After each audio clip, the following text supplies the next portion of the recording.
What is going on in the mind of Russian analysts close to Vladimir Putin? How do they realize, how do they understand the situation with the Trump administration? Because we know if something happens to Vladimir Putin, we're going to have a nuclear war. There is no way out. Whoever going to replace him, he's going to bring a nuclear war. He's going to attack London. He's going to attack all these decision makers in Europe. What is your take on that? And how far they want to go? Well, I mean, this is one of the fundamental discussions. This is why I go to Russia, just so everybody understands, so I can have these conversations and talk to people. I just finished doing a very lengthy interview with Sergei Karaganov. He's a prominent Russian political scientist. He's a man who's very anti Russian interaction with the West. He believes that Russia should pivot to the East and work with China, that there's no future for Russia in the West because the West is an untrustworthy negotiating partner. He's 100% correct. But here's the thing. He believes that the West is bluffing. I mean, he's a prominent believer. He doesn't believe in nuclear disarmament. This is where he and I have clashed in the past because I'm an advocate, or at least I have been. I don't know where I stand today. I'm an advocate for meaningful disarmament. But from the Russian perspective, how could you possibly get involved in meaningful disarmament with an American negotiating partner who's untrustworthy? Because the key to disarmament is the mutual benefit of the pact and the binding nature of the pact. And the United States just can't be trusted at all. And so rather than limit your nuclear force, I mean, if anything, the behavior of the United States promotes the notion of Russia enhancing its nuclear deterrent, expanding its nuclear capabilities. Not the direction I want to go, but I understand it. But Karaganov believes that the United States is bluffing, that the United States will never use nuclear weapons to defend Europe, and that if Europe continues to pose an existential threat to Russia, that Russia should use nuclear weapons against Europe. And he wrote a piece a couple of years ago where he said the United States is not willing to trade Boston for Poznan, meaning that Russia can drop a nuke on Poznan and the United States will do nothing. That's a hell of a statement, a hell of a gamble. This is a man who has sat next to Vladimir Putin. This is a man who participates in the Valdai Club. And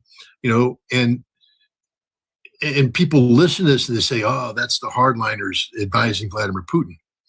But I think that we need to understand that Sergei Karaganov is not the government, that the Russian government is actually acting as if they believe that the United States would use nuclear weapons to defend Europe, and that Russia is vulnerable to American nuclear weapons attack. And there's a huge hesitancy inside Russia, a weakness that's being exploited successfully by the United States and Europe. I mean, Russia keeps, publishing red lines that keep getting crossed, and people like myself and others assess and say, well, that's because Vladimir Putin's very pragmatic, and that ultimately he's going to do what needs to be done to get the job done, come hell or high water. And if Europe pushes him, then he could use nuclear weapons. But I think this is up to debate right now. I mean, I haven't made a conclusion. I'm not sitting here calling Vladimir Putin, a flake. I personally believe that he's not, but I do believe that he's being advised by people anybody who believes in the spirit of Alaska today should be fired. There is no spirit of Alaska. That is the spirit of submission, the spirit of surrender. And now the Russians need to, reflect on the reality of this rogue nation, the United States, and how do you contain this rogue nation? You don't contain it through friendship. You don't contain it through diplomacy. You contain it through strength. That's the only thing the United States understands is strength.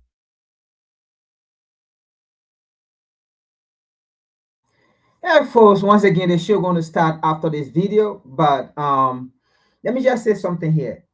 This video is being played for the purpose of, Black nation, and for the purpose of the African continent, and for the purpose of the African leaders. So as you can see, you heard a narrator, right? What the United States believe in, right? The United States does not believe in diplomacy. We keep playing all these things, right?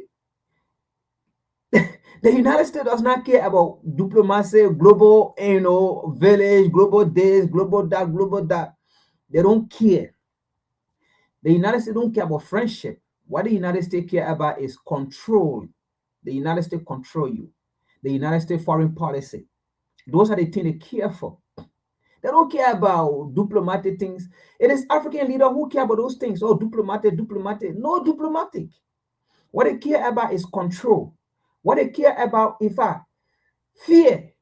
When they see that you have fear, they don't want you to be powerful. Okay?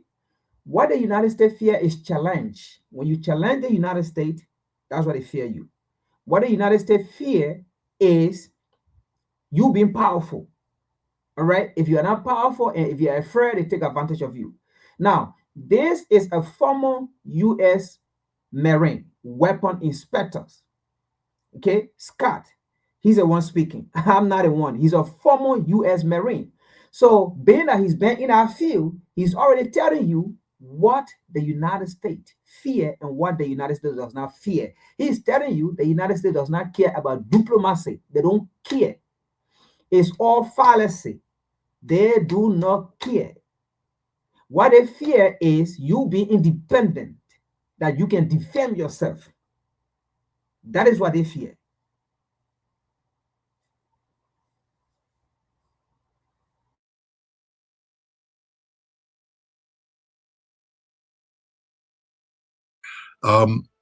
And now the Russians need to, reflect on the reality of this rogue nation, the United States, and how do you contain this rogue nation? You don't contain it through friendship. You don't contain it through diplomacy. You contain it through strength. That's the only thing the United States understands is strength. It will act where it senses weakness. And right now, the fact that the United States boarded a Russian flag tanker in an act of piracy means they sense weakness on the part of Russia. And they will continue to push as long as they perceive weakness. Russia, at some point in time, needs to have a demonstration of strength. And sadly, this probably means some sort of military conflict with the United States, hopefully contained. But again, you committed an act of piracy against a Russian ship. The penalty for pirates is usually being sunk. I'm not promoting that. I'm an American. I don't want any harm to come to Americans. But my God, the Coast Guard just committed an act of piracy. It's time for Russia to draw a line and say, no more. You've gone as far as you're going to go.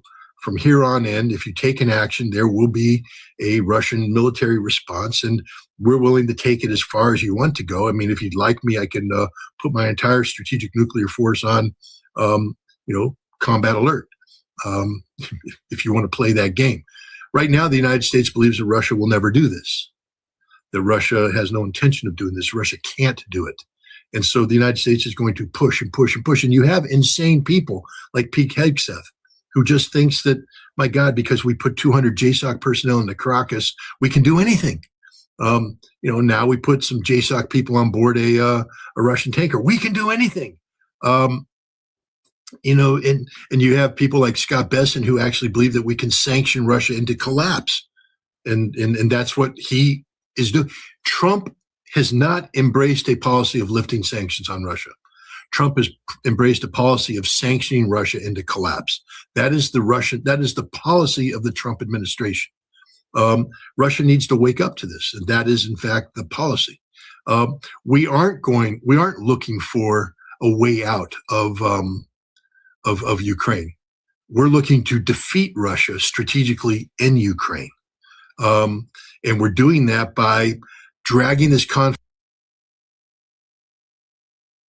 So now again, you understand the war in Ukraine, right? I'm not going to go into deep, no.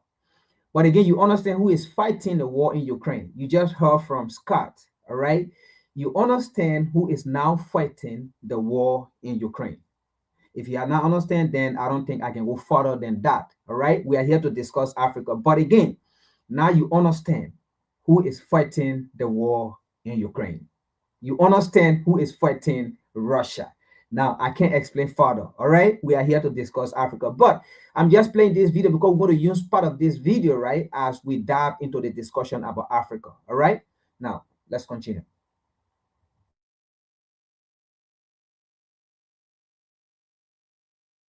Out, and blaming this on Putin, saying the sanctions can't be lifted because of this in hopes of generating a fifth column inside Russia for that purpose. What does Vladimir Putin have to think about today? Let's look back on this now.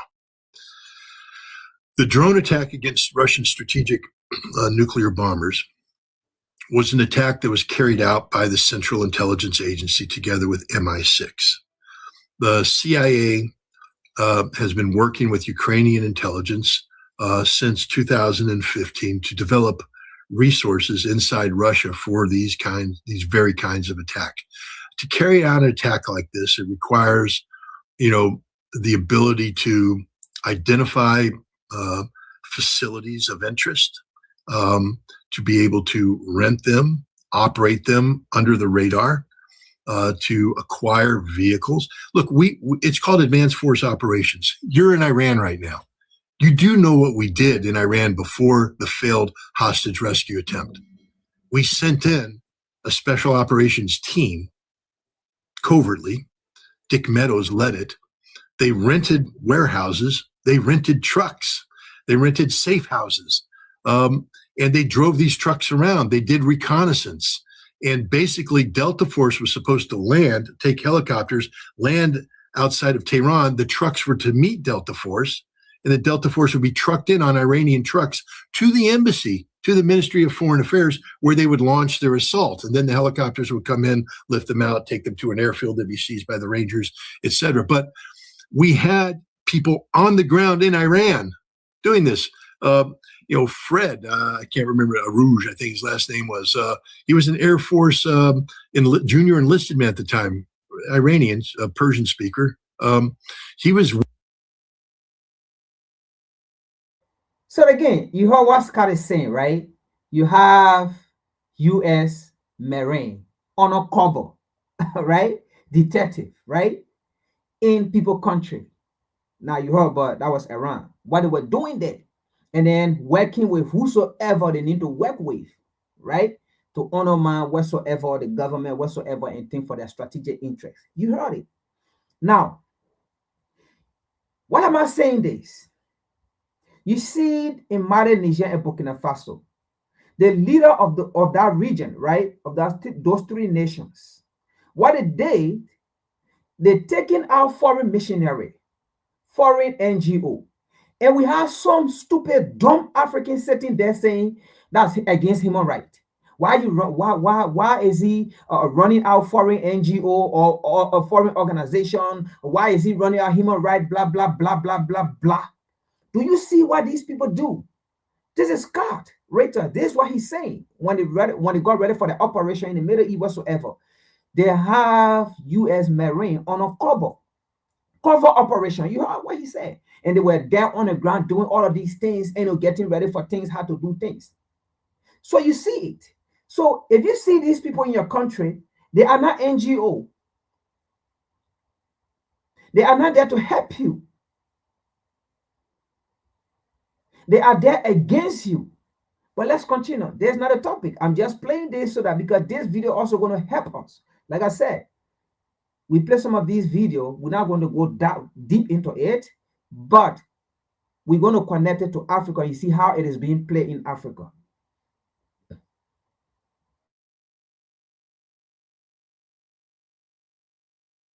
With them as a linguist, you know, he got left behind. I mean, when the thing went bad, he got left behind, and Fred had to make his way out on his own.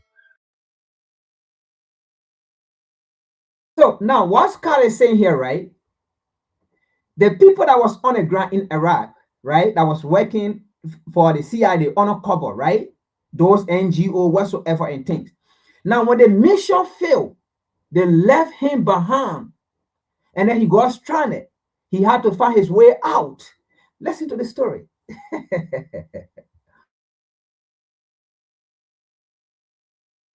He made it to Turkey, but you know, if he got caught, you know, death.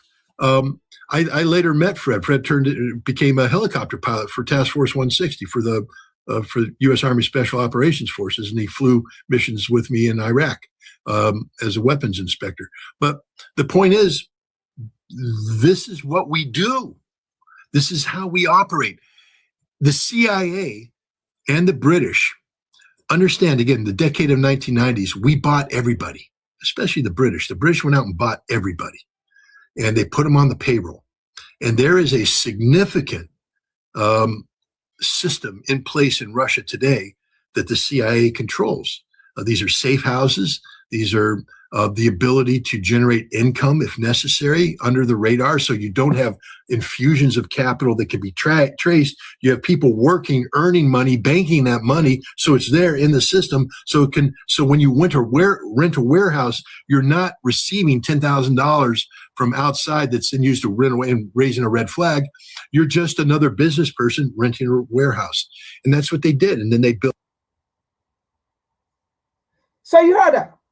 These are CIA in those organizations. You see it? These are CIA undercover detectives in those organizations in Africa. So you see what Scott is saying, what they do in other parts of the world. So we are talking about Africa now. These are not NGO. These are not organizations coming to help you. These are undercover detectives. These are CIA. They are there to gather information. These are secret intelligence agencies. They are there to gather information on your government. They are there to gather information on your nation. They are there to put a warring faction together in our country. They are there to support terrorist activities in our country. They are not there for you. They are not. So you see the game. And then when Mali, Niger, Burkina Faso say we should come together, now we understand the game. We don't need a foreign interference. We don't need NGO. We can take care of ourselves. Then you see some stupid, dumb Africans. Oh, if we allow NGO to go, how are we going to survive? This, that, blah, blah, blah. How did you live before NGO came to Africa?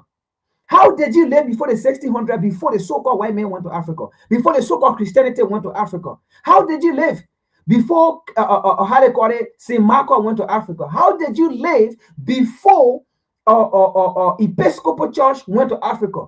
How did you live before the Lutheran went to Africa, the Methodists went to Africa? Because all these organizations, right, they are all white supremacist organizations, churches that was created in the 1800s. All on the purpose of white supremacy, white, how they call it, supremacy agenda against the African masses. You heard what Scott is saying. He's laying down the framework that there is no diplomacy. There is no diplomacy. It's actually influence. And now when we have African leaders who understand the game, and then you have some stupid, dumb African leaders on the African continent undermining those Africans who understand the game.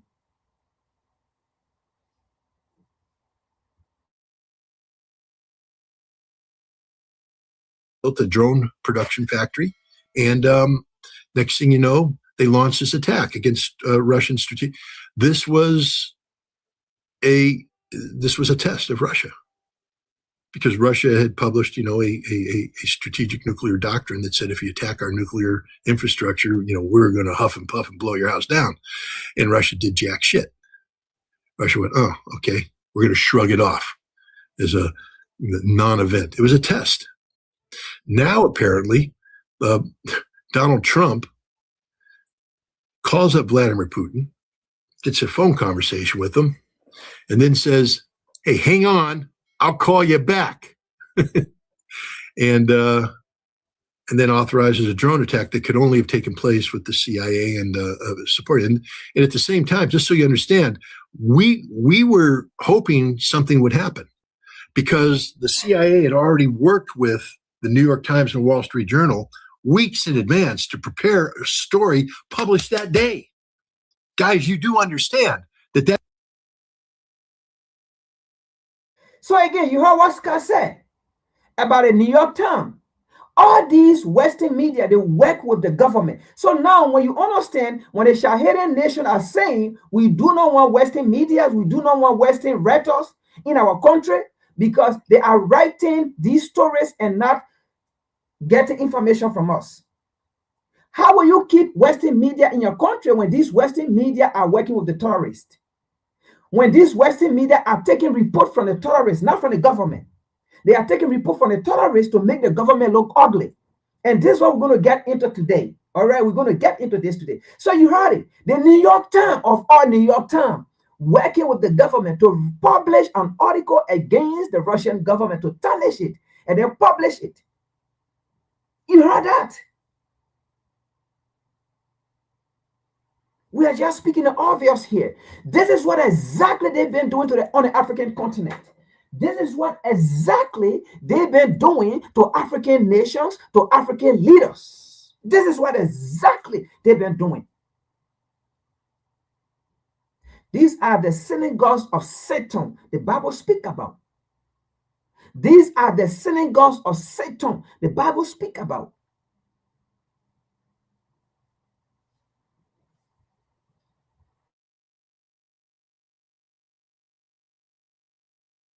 That didn't happen by accident. The New York Times published a piece that was based upon the CIA giving away deep, dark secrets about how they operate and what they're doing in Ukraine. And they published it the same day, because it was supposed to be the CIA's plan, got Putin or scared Putin or make Putin run, but it's something that's been going on a long time. Instead, they had to modify, saying, but we've been doing this. Vladimir Putin was targeted by Donald Trump. There's no other way to spin this. No other way to spin this. Donald Trump targeted Vladimir Putin. Maybe not with the intent to kill, because, Trump's like, well, we didn't target his residence, just a facility nearby. So what signal were you trying to send, Donald, to strike a facility nearby? That I can get you anytime I want to, and therefore you need to piss your pants every time America says jump. You need to say how high, Mr. President. Caligula, what do you want me to do? That was the signal he's trying to send to Putin. Now, apparently the Russians were smarter and they caught him out. And the Russians know this is the thing. The Russians turned over a chip to the defense attachés that has data on it that proves that they were targeting Vladimir Putin, and it proves who was providing the intelligence. I mean, I could spend a long time telling you how this gets reverse engineered. The Russians handed over an intact chip, and they just said, we'd like you to take a look at it. But what the Russians are really saying is, we know everything. We know everything. We know what you did. All right, so now they sent that signal, but unless that's backed up with something, it's meaningless because Trump's, this cult of personality is surrounded by nothing but yes men.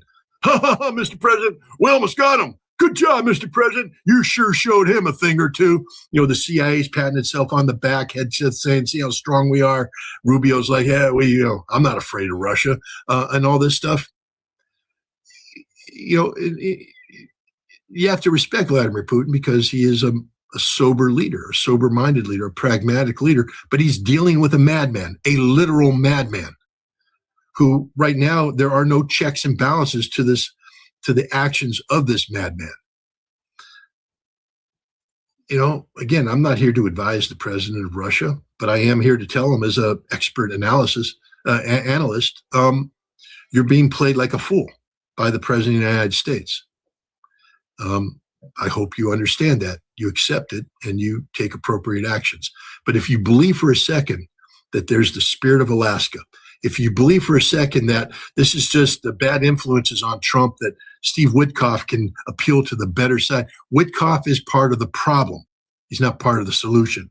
Witkoff is empowering a fifth column inside Russia that's designed to take you down, Mr. President. You've been warned. Scott, you've been to Russia.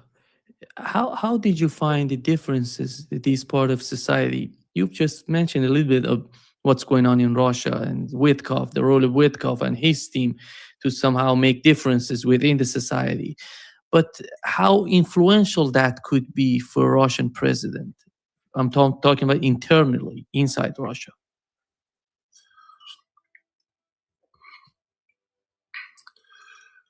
How could this be weaponized against Putin? Yeah, exactly.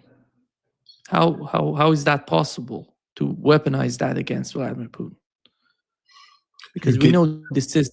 Let's say you're the governor of Novosibirsk Oblast region, your most powerful economic engine in Russia, and this opportunity that Witkoff is dangling out there, that Dmitry is dangling out there, has the potential of, giving you the ability to control contracts, control development, and suddenly you're looking at your future going, man, Vladimir Putin is, 70 some odd years old.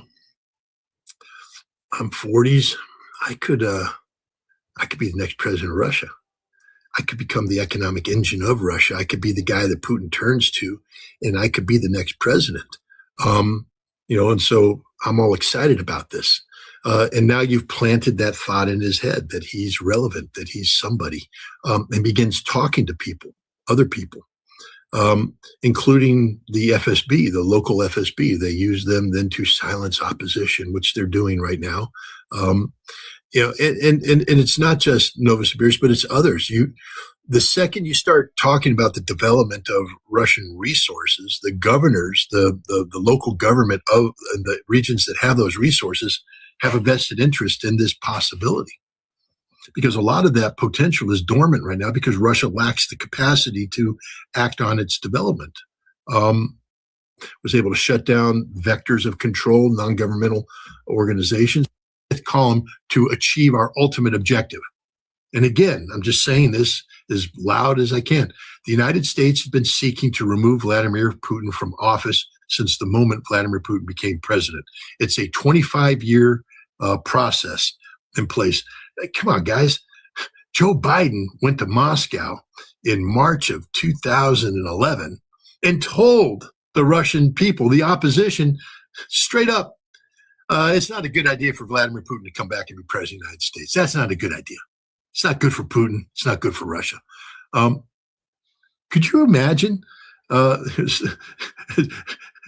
Dmitry Medvedev coming to the United States, and having a meeting in New York City with a bunch of bankers and stuff? Hey, it's not a good idea for J.D. Vance to run for president. Not a good idea. Not good for J.D. And not good for America. We think that the person should be the person we pick. Our person. Americans would go, "Are you high? Get out of here." But Joe Biden did it in broad daylight, because that's what we were doing. We were undermining Russia. We've been undermining him forever. We don't like Vladimir Putin. We don't want to work with Vladimir Putin. Vladimir Putin represents everything that we hate. You see, we were happy in the 1990s when Russia was on its knees, crawling to us for crumbs. Oh, that made us so happy. And then Vladimir Putin taught Russia to stand up. We're like, whoa, what are you doing? Russia's not allowed to stand up. We won the Cold War. Get back down on your knees, Russia. Behave. And you see, right? This is exactly the same thing that is going on in the Sahel region. The West does not care about African, about the people in that region.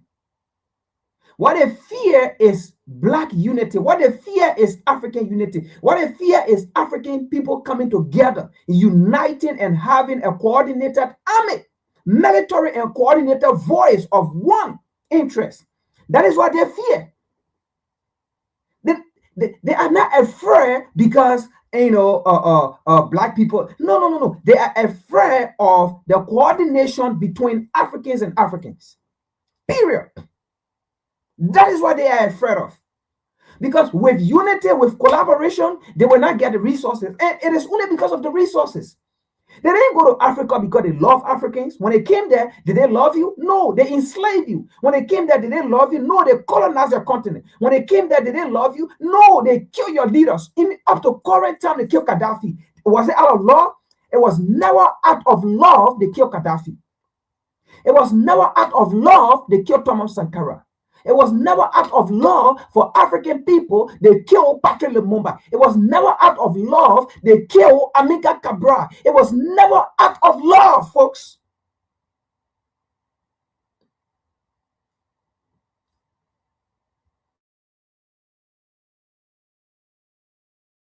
Peel. And Russia went, no, we're going to stand up. And then Putin taught them to love themselves, because there was a period of time in the 90s where Russia stopped loving itself. Russia went, oh, we're so bad. We're so inferior. We have to do what the West tells us to do. We have to be like the West. We want to be like the West. We want all the West stuff. Make us like the West. Please, we'll do anything to be like the West.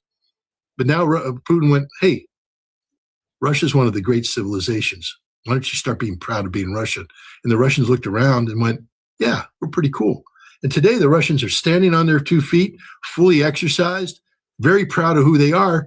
And we don't want this. We don't want to deal with Russia that is Russia. We want Russia to be defeated, supine, compliant, weak. We can't handle a Russia that stands on its own 2 feet and says we're proud of who we are, because the biggest threat Russia poses now is the fact that they don't want to be like us, because that's how we control the world.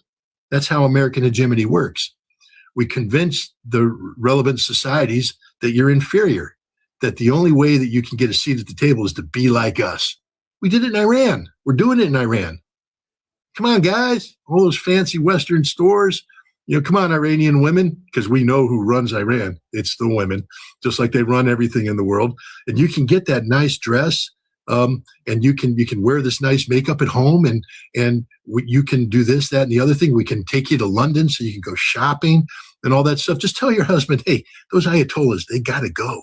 And then the wife whispers in your, honey, the Ayatollahs got to go.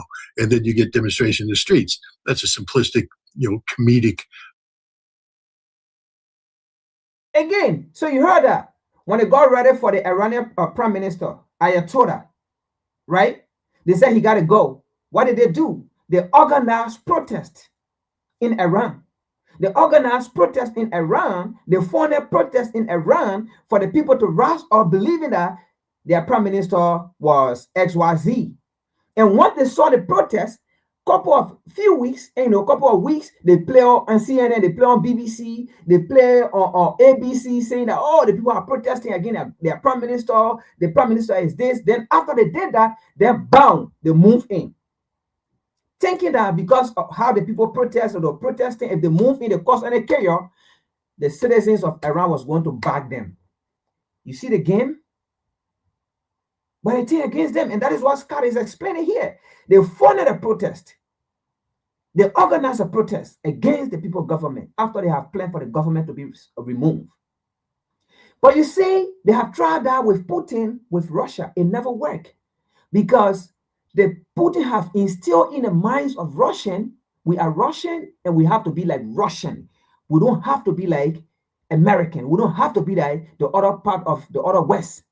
We are Russian, we should be like Russian. And you see, this is what exactly Mali, Niger, Burkina Faso are trying to instill into their people, into the citizens that, listen, we are Saharian, we are African, we should behave like African, we should control everything.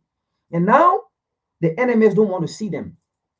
And then you have some stupid, dumb-headed Africans leader on the African continent. Some of them understand, but they just want to be stupid.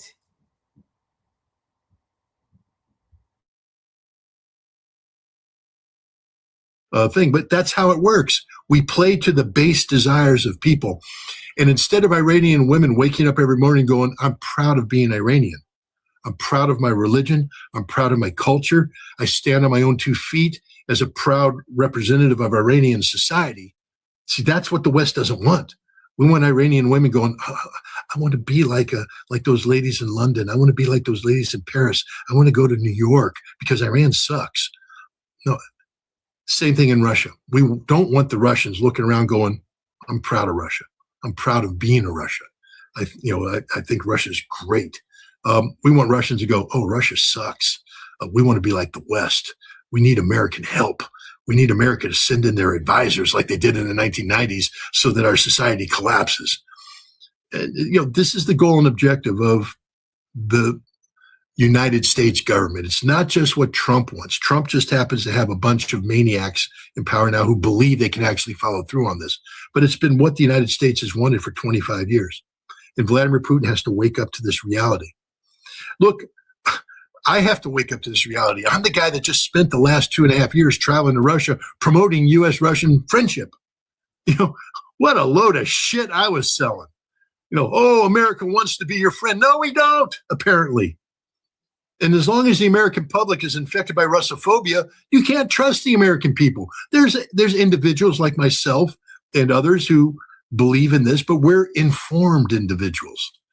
But until you break through the Russophobic hold on how Americans receive their information through academia, through the mainstream media, through government propaganda, the American people are infected.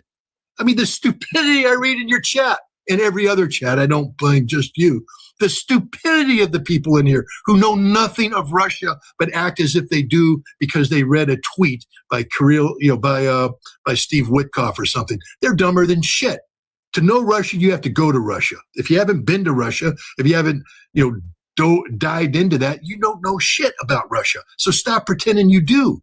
But this is the problem. America is controlled by ignorant people. It's sustained by the minds of ignorant people who think they know something and they know nothing whatsoever. And as long as this system exists, why should Russia be friends with us? I mean, Russia should always hold the door open and say, if you want to accept Russia on Russian terms, Russia will be your friend. But I think the day of Russia waiting for the West to come on over is over. Shut the damn door. Make us knock.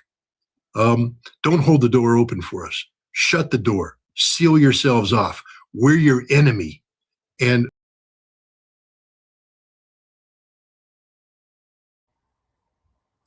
Yeah. And exactly this is what Africa going to do. Africa going to shut the door.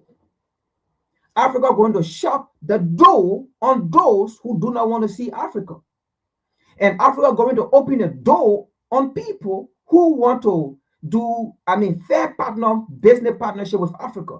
And people that don't want to do fair business partnership with Africa, Africa going to shut the door on them. Regardless what they say. This is Africa moment, and this is Africa time. Africa will shut the door on people, on nation, on continent who do not want to do a fair share business with Africa. Period about that. There is no mission war about that.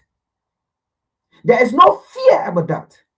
Africa will shut the door on any nation, on any continent that do not want to do a fair share business with Africa.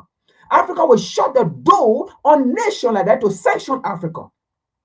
If Africa does not agree to their inhumane policy, Africa will shut the door on continent, on nation that always want to subjugate Africans in Africa. Africa will shut the door on them. We don't care what part of the world we sit and speak. Africa will shut the door on any nation that try to intimidate the African continent. Africa will shut the door on you. Africa will shut the door on any nation that try to intimidate and humiliate any African nation and the African continent. Africa will shut the door on you. We are not meeting our war. This is not colonial time period again. Now we know who you are. You are not nobody. You are not God chosen people. You are not chosen by God. You are not anything. We have waken up from our spell of silence. We have waken up from our spell of fear. Africa will shut the door on any nation that does not want to do fair share business with Africa. Africa will shut the door on any nation that try to corrupt Africa. Africa will shut the door on any nation who seek the interest of taking African leader, revolutionary leader, Africa who love the African continent to the edge. Africa will shut the door on you. Africa will shut the door on any biased human rights organization nation. Africa will shut the door on you. Africa will shut the door on people who veto Africans' interests. Africa will shut the door on you. Africa will shut the door on any nation that have a veto power that always veto African interests. Africa will shut the door on you. Having said that, ladies and gentlemen, this is Frank. This is WCC, which is Corinne. And today's topic, folks, it says, is Corinne Dufka working with the terrorist group in Africa? Is Corinne Dufka working with the terrorist group in Africa? Ibrahim Traore is right. Ibrahim Traore was right of Human Rights Watch and the mainstream Western media. Ibrahim Traore was right. Folks, this lady called Corinne Dufka, we are asking a question. Is she working with the terrorist group in Africa? Now, folks, I told you, when we come up here, we don't come with opinion because we know who we are targeting. We come with facts. We do our research and come out here. If we don't have it, we don't talk about it. Some of the things we say here, it is being directed to us by the spirit world. Some, not all. And some we say here, it is being directed to all by we doing our own research. Now, this today, it was not directed by the spirit world. It was directed by doing our own research. All right? Let me say that clear. But some of the things we say here, we say it because it is being directed to all by the spiritual, by our forefather. Now,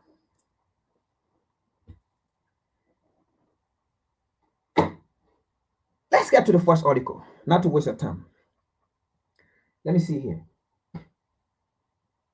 Let's get to the first article.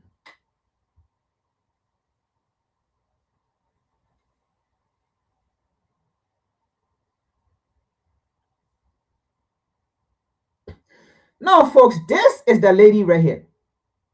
This lady you see on the dashboard here, she's an American.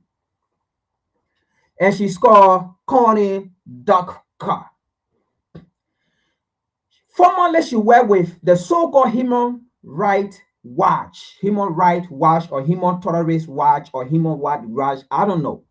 But she worked with them previously. And she wrote a lot of articles against Africans' interest. You see, this is why when Ibrahim Traore is saying, we don't want these foreign organizations in the Sahel region, and people don't understand. Look, by now we should believe, the leader in the Sahel, when they make decision, we should believe them. By now, we should believe Mali, Niger, and Burkina Faso, when they make decision, right? When they take step, we should believe them. Absolutely. We should believe them. You know, the people that we should disbelieve, people like Tinubu, people like Warren Ruto, when they make decisions, we shouldn't believe them. When they make speeches, we shouldn't believe them. When they pass some bills, we shouldn't believe them until we see the reality. People like Tinubu, people like Warren.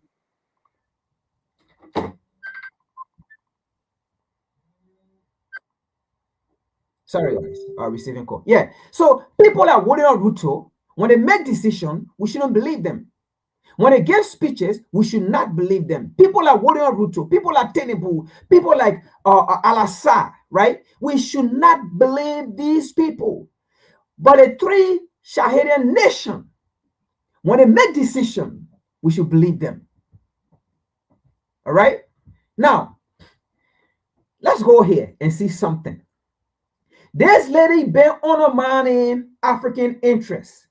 This lady been writing article speaking for the T group in Africa, speaking for the terrorist group in Africa.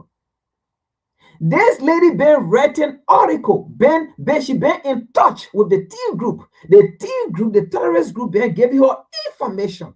And she been writing article.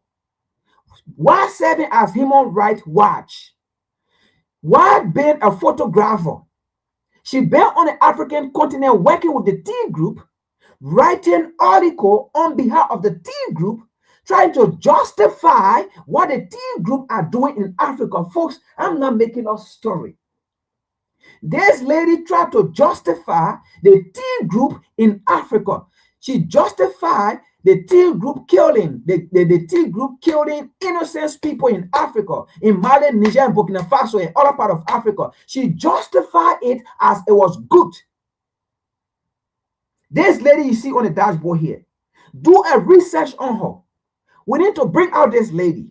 She justified the killing of innocent people in Africa by the T group. Look here, folks. Let me see if I can pull something out here. Let's see here first.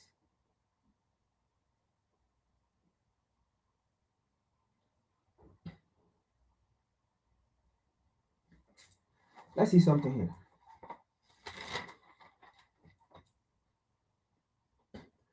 Look here. Look what she wrote here. So, as you can see, right, these are all articles she wrote here against Mali, Niger, and Burkina Faso. So, as you can see, she said another political detention in Mali, another political detention in Mali. This is an article against the Malian government, okay? But she called them jointa, and in favor of the T group. And then, as you can see, this is another article she wrote here against the Burkinabe government in favor of the T group. According to her, she's, as you can see the headline, Islamic latest Sahel massacre target Burkina Faso. Now, let's click here and read this article. Let me see if you can see it. Very good. Very good. So you see this article here, right? Let's see here. Let's see what she wrote in this article here. And see, look, this lady she's a witch. This lady is a demon. This lady is a devil. This lady is evil. She need to die and go to hell.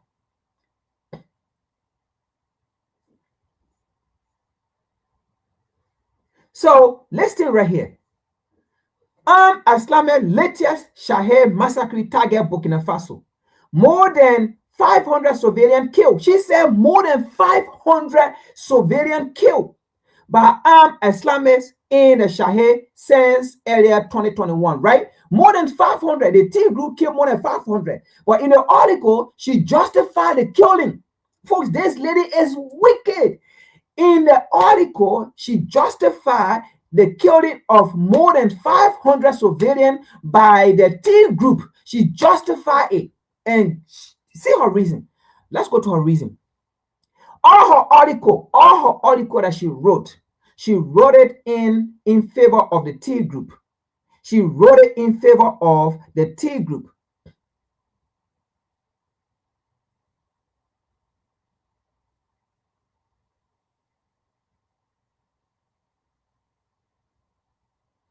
Let me see here. There is something that I just want to get to the main point quick, and be out.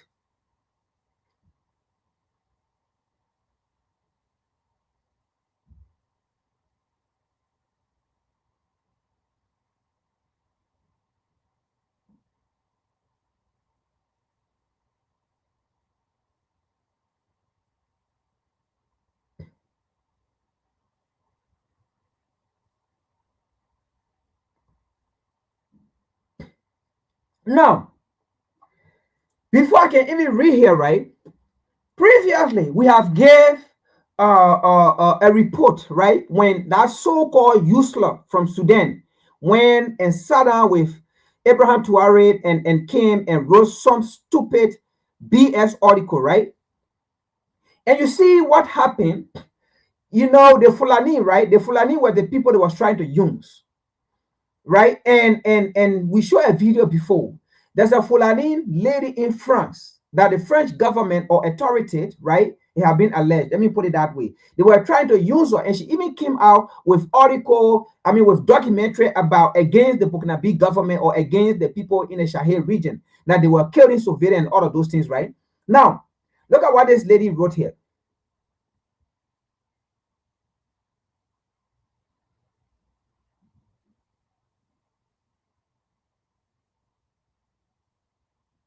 The attack bring over 500.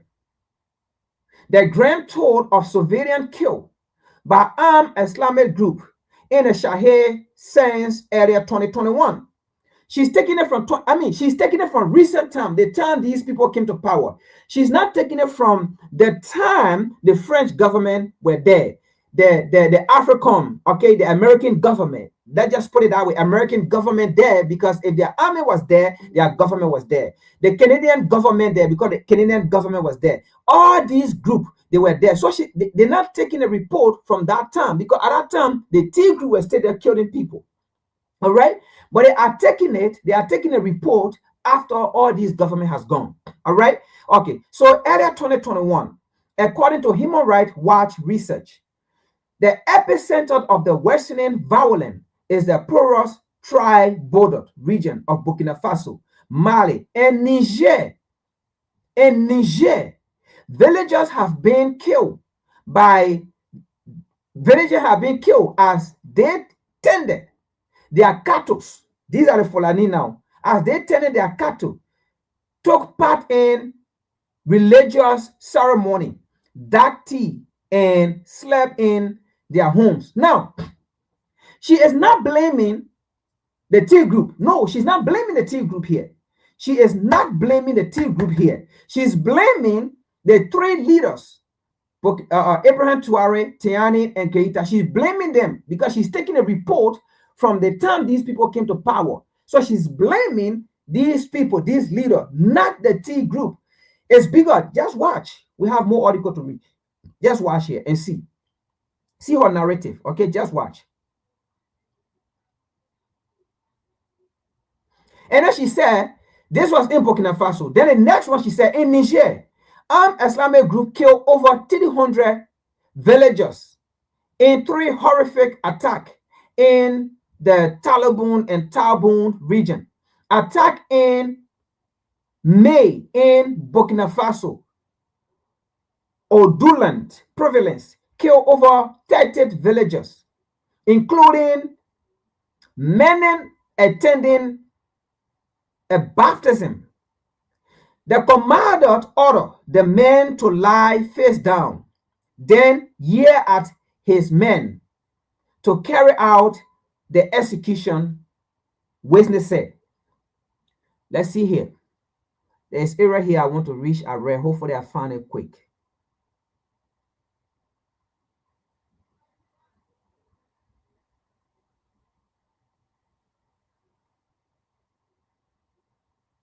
Okay, now listen to this.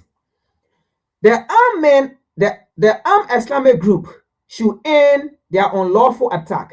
All right. Should end their unlawful attack. At the same time, look at this. Oh, look at this. Look at what she's about to say.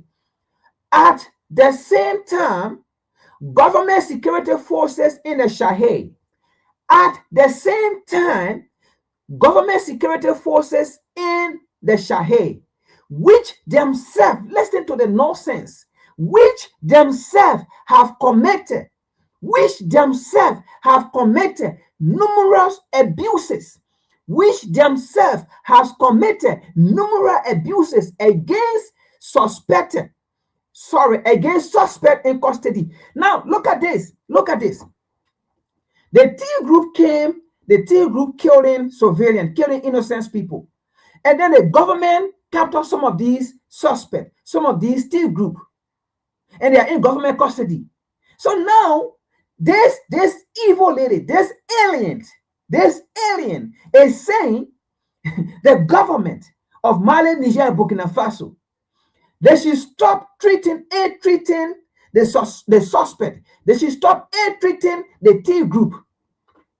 At the same time, government security forces in the Sahel, which themselves have committed numerous abuses against suspects in custody and community belief to support the Islamic group, should reorganize that atrocity by their opponent, never justify their own crime.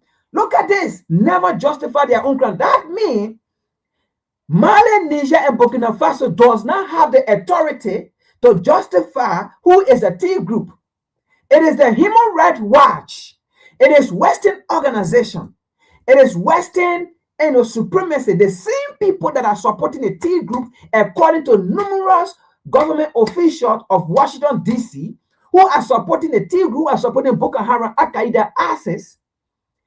This lady is telling us these are the people who are to come and justify who is a terrorist and who is not a terrorist. Not the Malian government, not the Malian authority, not the Burkinabe authority, not the Burkinabe government, and not the Nigerian government or authority. It should be Dufka or Human Rights Watch or Western organization who should come and justify who is a terrorist. I didn't make this story up. She is saying, although the Islamic group have killed a lot of people unlawfully, this is what she said. The armed Islamic group should end their unlawful attack. All right? She is saying, even though it's unlawful, but at the same time, come on, man. Even though it is unlawful, but at the same time, government security forces in the Sahel, which themselves have committed numerous atrocities against the T group, against suspects in custody, and community belief to support the Islamic. So she also saying the people in custody are some of those people, the community believe those are terrorists. Because you imagine during this time period, right? Even recently, some of the community members, they captured some of the terrorists, they beat them to death. And they captured some of them, right? And then they took some of them to the authority. So these stupid and idiots and devious and demonic human rights advocates, so to speak, Corinne Dufka is saying some of the people in custody, they were identified by the community as terrorists. And they are in the custody of the authority. So the authority should release these people. You see what this lady is writing here, or what she wrote here?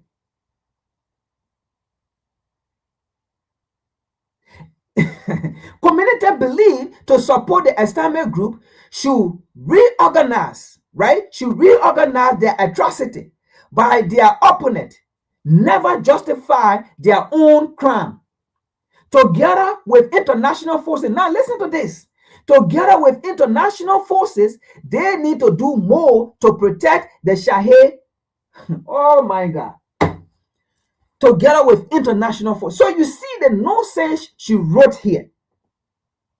You see the nonsense she wrote here, right? It's deeper than this, folks. We're going to get to the main article.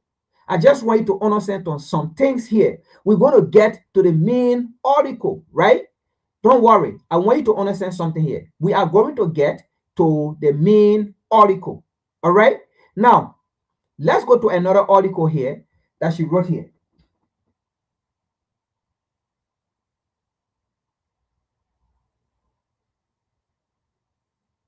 Let's go to another article. We want to go to her main page, what she put there, right? What happened in Mali recently, right? The GNAB and the FLA coming together. She knew about it. She knew about it. She was part of that planning. We have the information now. We're going to show it to you people here. Okay? How it was planned. All right. And she spoke in code. Oh my God. Look, I read what I read. I read what I read. She spoke in code. And I'm going to displace it here. And we're all going to take our time and read it.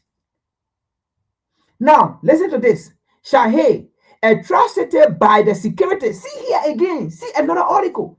Atrocity by the security forces are fueling recruitment by the armed Islamic. So she is trying to say the reason why there are more recruitment in the Sahel region with the terrorists is because of the atrocity that is being caused by the army, by the national army, by the army of Burkina Faso, by the army of Mali, by the army of Niger. She is justifying the killing of innocent people by the Islamic group. She is justifying the more recruitment of the Islamic group in the region. She is justifying the folks. I am not making a story. This is her own writing and this is her own headline.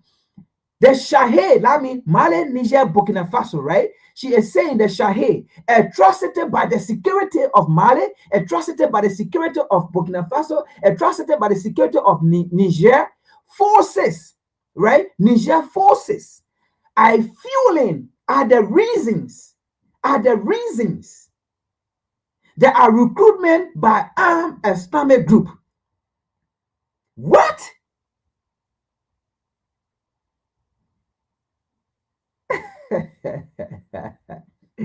Look, folks, this is serious. This is serious. Let's continue here. See what she wrote here. See what she wrote here. After this, we're going to get to her article, right? We're going to get to the main article. So now you see here, right? The Islamic group, she made the Islamic group as the picture here, as her background. Okay? Advocating for them. Advocating for them. Because according to her, right? Because of the action, because of the atrocity, because of the human rights, how they call it, inhumane activities of these security forces against the citizens, it is a reason why there are more Islamic groups that are being created, that are being formed. That's our justification here, right? Let's go to her reading. We're going to go down here and see something. Let's see something down here. Look at something here. You see something here, right? Look what she take here. And now, she took this from 2015. Everything she's doing here, right? She's writing it from the time these three leaders came to power, took power. That's the time she's taking it. She's now going back down when you have the American government in our region, the French government in our region, the Canadian government in our region, because as long as their army were there, it is their government, it is their influence there. So she's not going beyond that. She's going after these people came to power. Since at least 2015. So you see how she started, since at least. So that means when these people came to power, things just became worse. But when how they call it, African, the French, the Canadian, the German, Mediterranean, they were in our region, things were normal. According to her. Since at least 2015, Islamic armed attack on villages, market, restaurant, convent and churches in West Africa, Sahel region have left a wake of blood, contributed to the displacement of over a million people, and reverse progress on health education. Now, she's trying to say, before 2015, the Sahel nation with France, with ECOMO, how they call it, the American military that been there, how they call it, African and other people, right? Things were normal in our region. Education was good. healthcare system was good. But after those people left, everything, reversed. That's what she's trying to say here. Everything reversed. And, health condition bad, education bad. But as we look right now, in the three region, Mali, Niger, and Burkina Faso, they have one of the best educational systems currently as we speak in most African nations. They have one of the best healthcare systems currently in our region than in most African nations as we speak currently. But you see here, what she said here, right? It's deeper than that. Let's go a little bit. Now, she's about to advocate for her nations. She said France, the United States, and European Union have for years bankrolled the fight against bankroll. What she's trying to say here, right? The United States use their bank, France use their bank, Europe use their bank to fight against jihadi. They've been using their money, they've been using their resources to fight against jihadi. But they have not been succeeding. That's the first thing. So according to her, the US, France, Europe, they have been using their own resources, their bank and whatsoever to fight jihadi. But now, ungrateful African like Ibrahim, Traore, Tiani, Keita, they came, they removed the United States Army, French Army, European Army. Now they are fighting. And they are not winning. And things have reversed. Things have gone bad. That's what she's trying to say here. The United States, France, and the European Union have, for years, used their bank to fight against this group. And the humanitarian fought out with support from military operation, development aid, and a United Nations peacekeeping force. Yet, their efforts have not stopped these abusive forces with attack in recent days. Spread to Africa. So they fought out after the US left, France left, European Union left. Now the joint are left in power. I'm using a word. The joint are left in power, right? Things have become worse. That's what she's trying to say here. Now, let's see something down here. Let's see something here. All right. She said, for over a decade, I have documented the spread of Islamic armed group in West Africa. These groups allied to both Al-Qaeda and the Islamic State, sought out by exploiting local governance. You see here? So what she's trying to say here, right? The Al-Qaeda, the Islamic terrorist group, the ISIS group, the Boko Haram, right? All these groups started due to exploitation of grievances by government, by local government. So you see here, due to exploitation, due to corruption. So she is not talking about Nigeria. Nigeria is not here. Nigeria is not mentioned here. She's not talking about Nigeria, right? Now, she's not talking about corruption in Togo, corruption in Liberia, corruption in Africa, corruption in Sierra Leone, corruption in Cameroon. She's not talking about none of those places. But she's talking about specific places, right? Those three regions, the terrorist group in our region that are supported by the West, and Western taxpayer money to fuel terrorist group in our region. So she is saying the reason why terrorist group in this region is because of corruption. So listen to this. It starts, right? She said, let me read it again. For over a decade, I have documented the spread of Islamic armed group in West Africa. This group, Allah, she's trying to say now, right? But this group coming together, because this report came out after the Mali incident happened. Now she's saying this group coming together to both Al-Qaeda and the Islamic State start out by exploiting local governance against government corruption, banditry, and competition over land and water to govern, recruit. Listen to this. Another area here. Let me see here.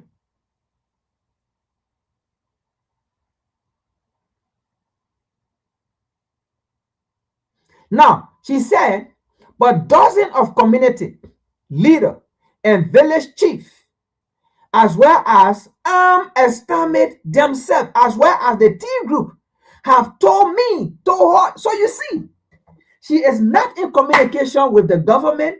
She's not in You see why Abraham Traore Tiani Geita said, these people should leave? They are not in communication with Abraham Traore. They are not getting their data or their information from the government, but they are getting their information from the terrorist group. They are getting their information from the Fulanese who are against the government, who are part of the terrorist group. So you see here, but dozens of community leaders, village chiefs, as well as estimate themselves, have told Connie, have told her that it is vengeance. So you see, it is vengeance over extrajudicial execution by other abuses, execution and other abuses by soldiers and pro-government militant that more than anything else.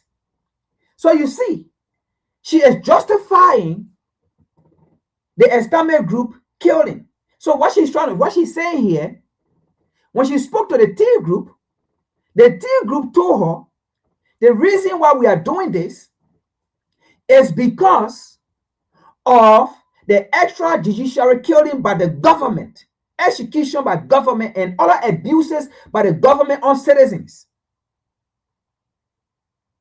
Abuses by the government on citizens, abuses by soldiers and pro-government militant. That means people who believe in the government.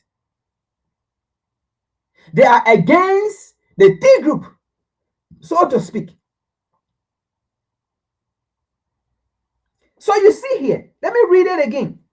But dozens of community leaders and village chiefs, as well as estimate themselves, have told me that it is vengeance over extrajudicial execution and other abuses by soldiers and pro-government militant that more than anything else is driving recruit into the extremist rank.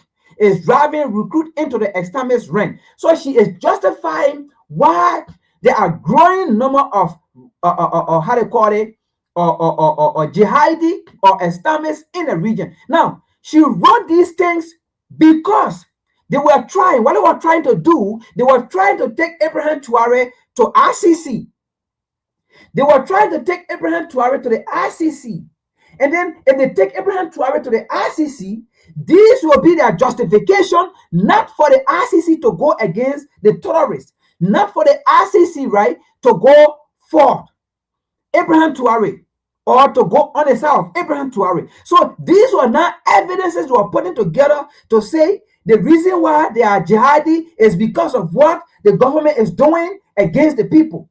So this was report that they were coming out. That is why the user from that useless little child from Sudan went and wrote and sat there and wrote that thing against Ibrahim Traore. Because their plan was to use it to go against Ibrahim Traore, to take Ibrahim Traore to the RCC. And then these were their report that it was going to come out with.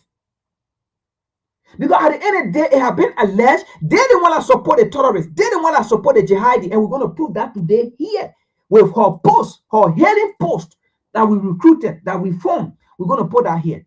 So they were going to use this against Ibrahim Traore. They was going to use this against the Shahidian nation to bring the Shahidian nation down. Because you know what? They had tried several times to assassinate these leaders. They had tried several times to assassinate Ibrahim Traore. They have bribed people to assassinate Ibrahim Traore. So it was not working. They couldn't penetrate the Burkinabe. They couldn't penetrate the Malian. They couldn't penetrate the Nigerian, the common citizen. They couldn't penetrate them. Like how they did it to Soma Sankara. Like how they did it to Patrick Lumumba. They couldn't penetrate the citizens to get to Ibrahim Traore, to get to Tiani, to get to Keita. They couldn't penetrate the citizens. So every coup they tried to fail. They couldn't pass through the army. Everything they tried through the army, they brought the army, they failed. They brought the army with millions of dollars, they failed. So the next option was we have to come through the Human Rights Watch and write against them and then use it to the RCC. And then she said, yes, even though the Islamic group are killing, they kill over dozens of people, they kill over 5 million people, all right? But it is justified because it is what the army, the citizen, and the army or the government is doing against the citizen. So how can you justify that? You say the reason why there are more recruitment in the jihadi or the Islamist group, it is because of what the government is doing against the citizen. Now, if it is because of what the government is doing against the citizen, then how can the Islamic group come and be killing over 5 million people and you justify that? How the people who are coming to fight for the citizens against the government because the government is doing extrajudicial killing and the government is killing people, then how can you fighting for the people and then come and kill over 5 million? You see how these people, they are devil. They always want to bring African leaders down and Africa down. They don't want for Africa to rise.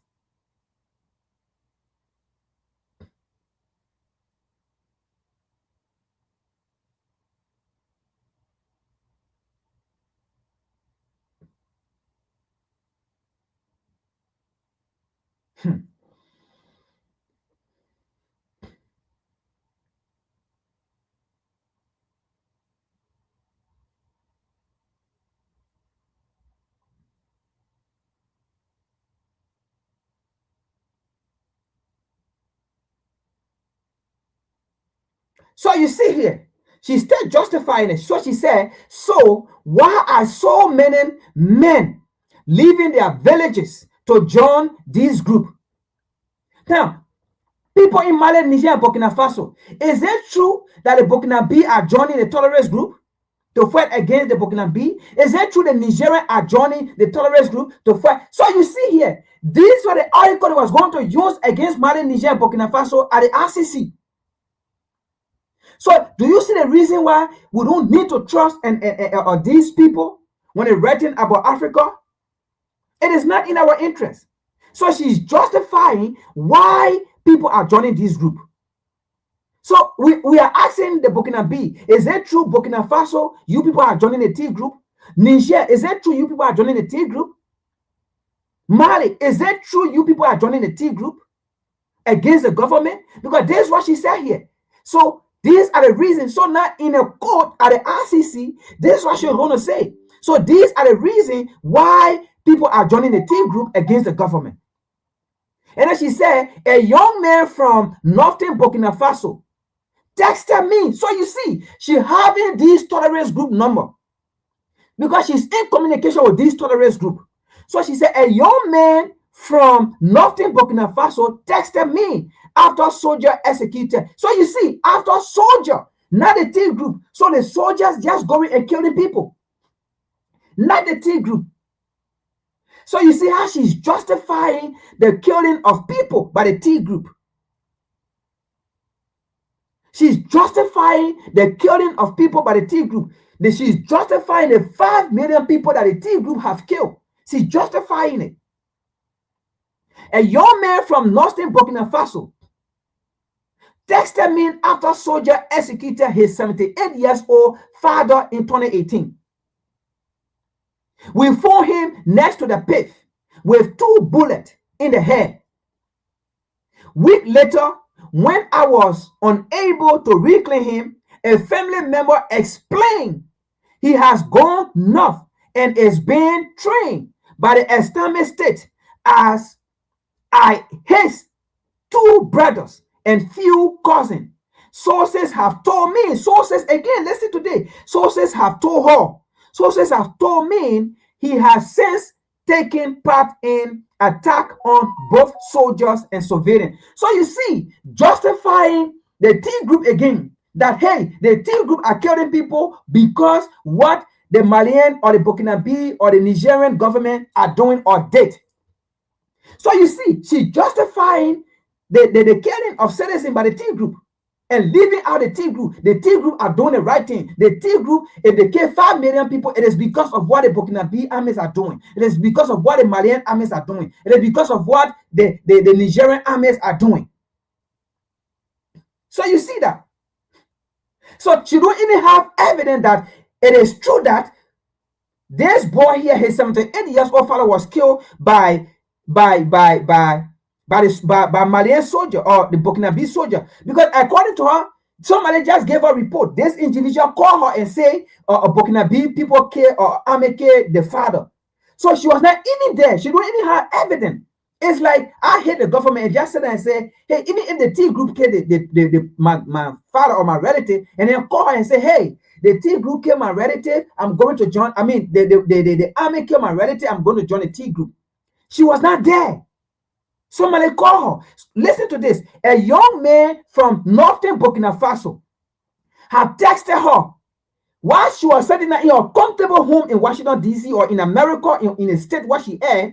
She's saying now comfortably eating burger, eating Wendy's and enjoying herself.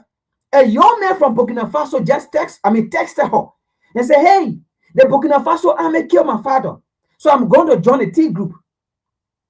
Do you see that? Everything was written here. This is Human Rights Watch. She was not even in Burkina Faso. She did not even go to interview the president or the authority of Burkina Faso. No, but she sat down here. Somebody just sent her the text, and she's taking that as evidence.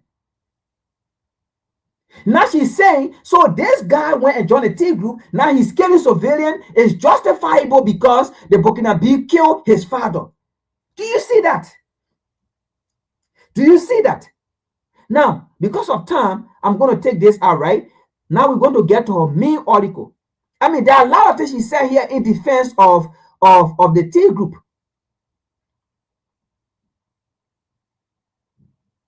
So you see here, right? The killing of the young man father mentioned above is one of the hundreds. It's one of the hundreds by the security forces of the Shahid. I have documented since 2015. You see, so she took the report after these people came to power. So you see here, she was not on the scene. It was just a text message that was sent to her by someone, by another T group, by someone. And then she used that and says, just how this man father was killed, right? This is how hundreds of civilians that was killed by the Shahid forces. So you see what I was trying to do here, to take that information to the ICC court against the 3 leaders of Mali, Niger, and Burkina Faso. You see here, this is Human Rights Watch. Those of you that believe in Human Rights Watch, those of you so-called African, human right. This is Human Rights Watch. You see here, the killing of the young man fathers mentioned above. She wasn't there. She did not see body. It was just a text. The man did not send her body of the father, whether the father was killed, whether he was not killed. Nobody knew. But this man, according to her, this man text her. Now, whether it was a text, because the text message is not here, and the individual who sent the text, his name is not here. Nothing. But she just said somebody sent her the text. She was not on the scene of seeing the father body, nothing. And she's a journalist. She was not there. She was in Washington, D.C. She was in America here somewhere sitting down, and somebody sent her the text. This individual did not send the father dead body, nothing.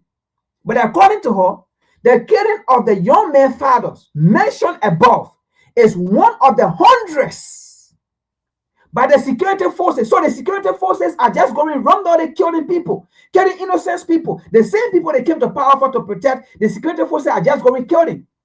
So she is justifying the more recruitment of the jihadi group, killing innocent people. She's justifying it.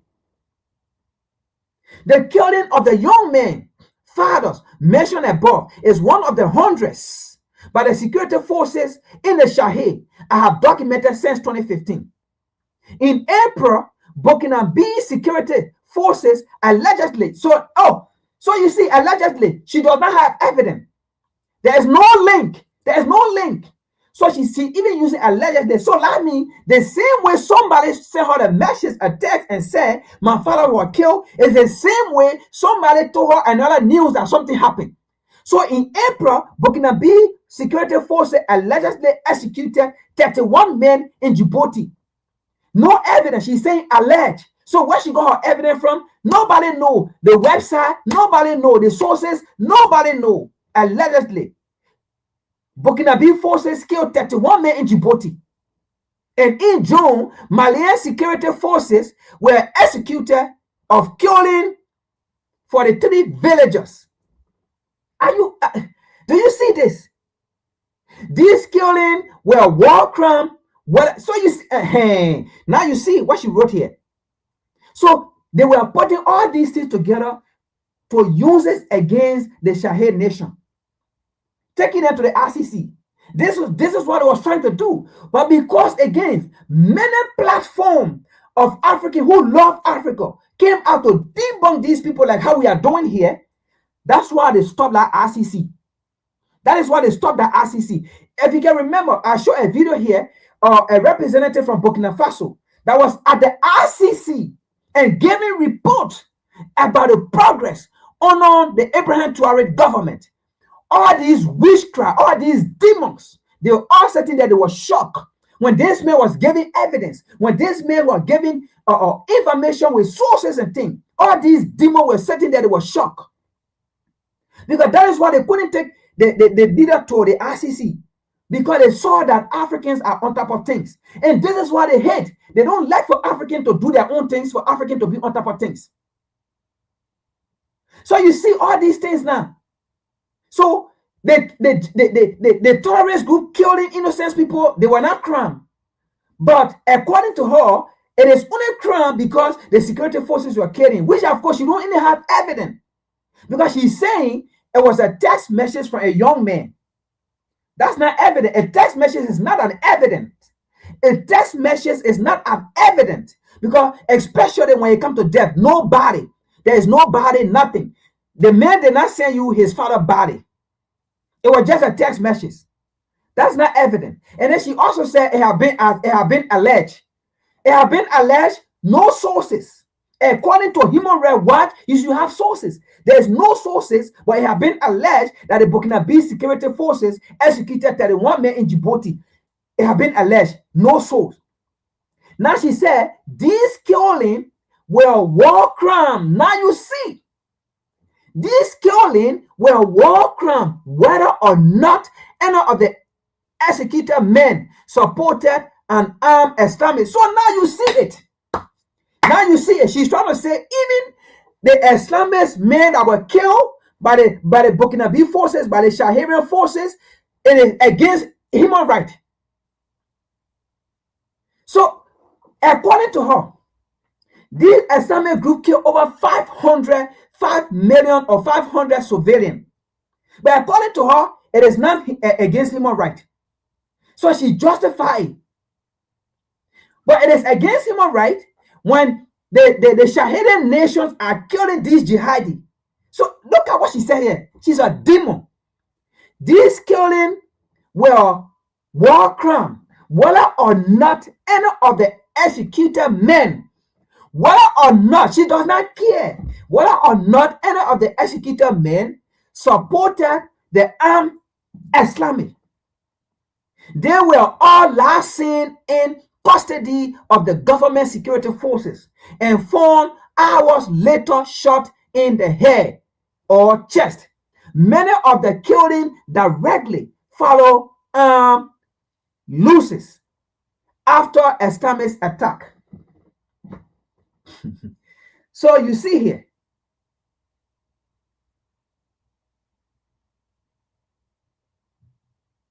so now she still go by her justification. She said, I know over. So you see, she's in collaboration with the terrorists. She's in collaboration with the jihadi. She said, I know over 15 men from Burkina Faso. I know over 15 men from Burkina Faso and Mali who seemingly joined the armed Islamist rank after seeing a loved one executed by the security force. So when so the security forces were just going around just killing people. They were just going around killing people. So you see here, So, folks, you see how these Westerners are working with the terrorists. Even their rectors, even the Human Rights Watch is working with the terrorists. The Human Rights and the Human Rights Watch, I don't even want to call their name right. The human rights, because there's nothing right here. That's why I don't want to call it human rights. There's nothing right here. The Human Bias Watch. The Human Bias Watch. I know over 15 men. Who are those 15 men? I know over 15 men from Burkina Faso and Mali who have similarly joined the armed Islamist rank after seeing a loved one executed by the security forces. A Burkinabe lady told me they aren't joining out of religious commitment, not at all, rather to enact revenge. So she's justifying the killing that the killing these people are doing. They are doing it because they are revenge. They are on revenge. But how can they join? They be on revenge and then they themselves killing innocent people? How can they join and be on revenge and they are not revenging against the soldiers or against the government? But they join revenge and they're going to villages killing people. So they are trying to justify these things because they support these terrorists. Now, let's get to her article. We're not here making fun. Let's get to her article. Get to her article here.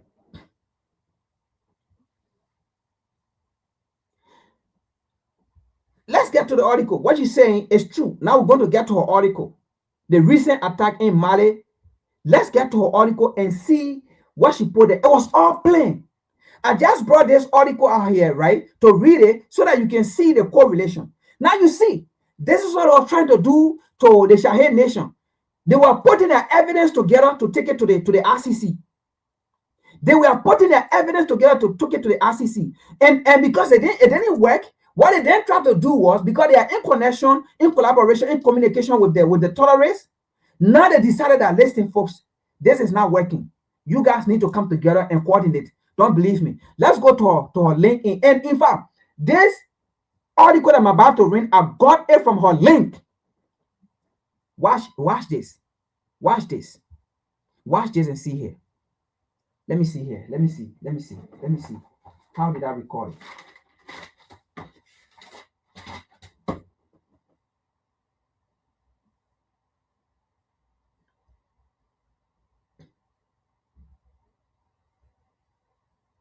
Let me see here. Where is it? No.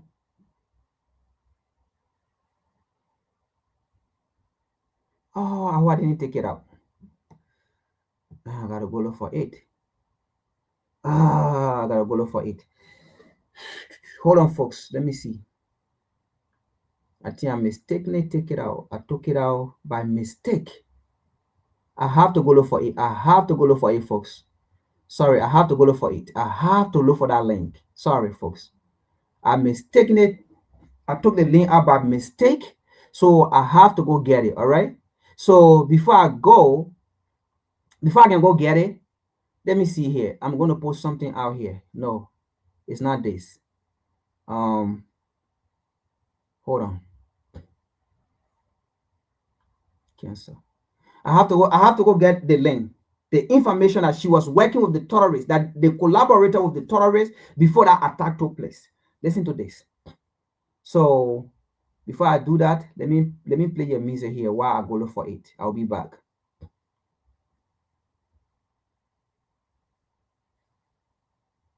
Let me see here.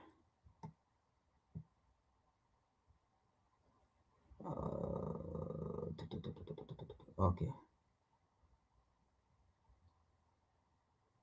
Africa, Zimbabwe, Zambia, Malawi, Mozambique, South Africa, Botswana, Namibia, Angola, Lesotho, Eswatini, Madagascar, Mauritius, Seychelles, Comoros, Kenya, Tanzania, Uganda, Ethiopia, Rwanda, Burundi, Somalia, Djibouti, Eritrea, South Sudan,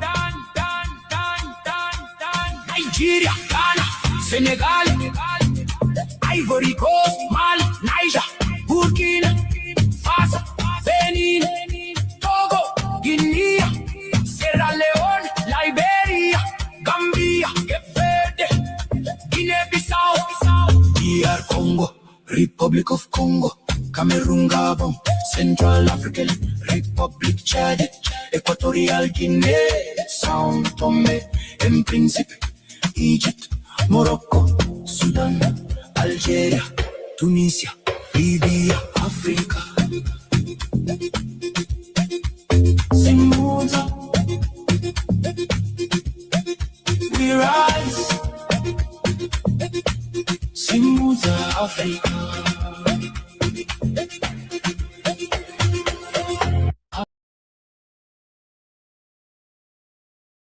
All right, I found an article, right? I went back to my email, I pulled it out. So let's see here what this evil lady called Corinne Dufka, what she wrote here on LinkedIn page.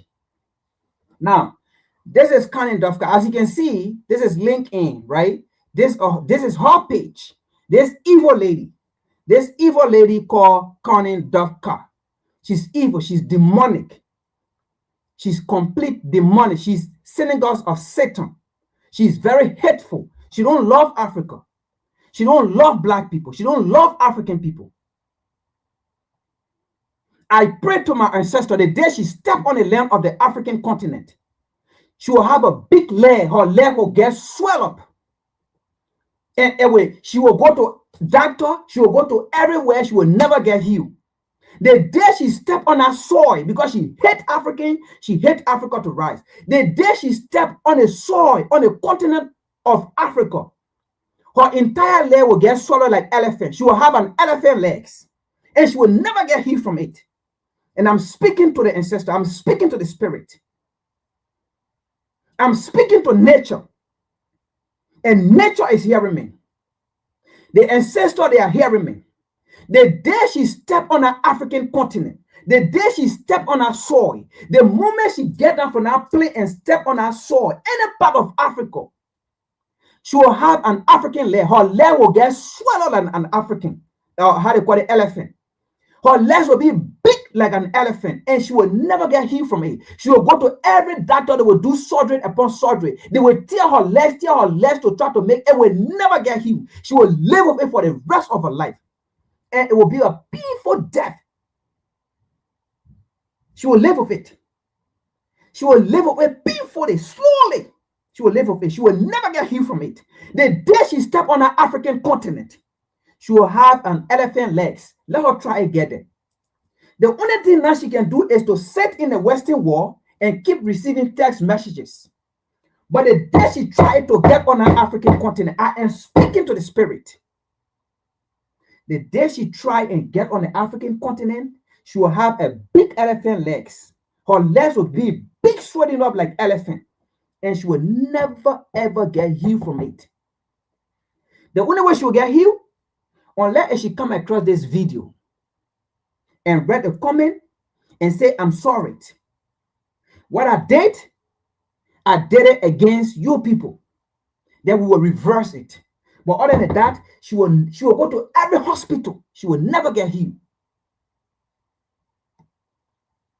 The day she try and get on her African continent, she will have a big legs like elephant.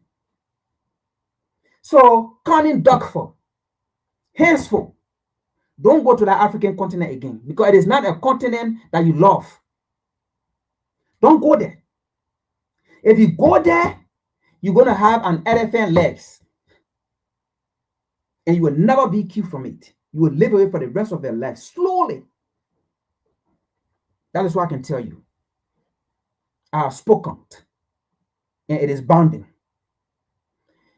If you like, go there.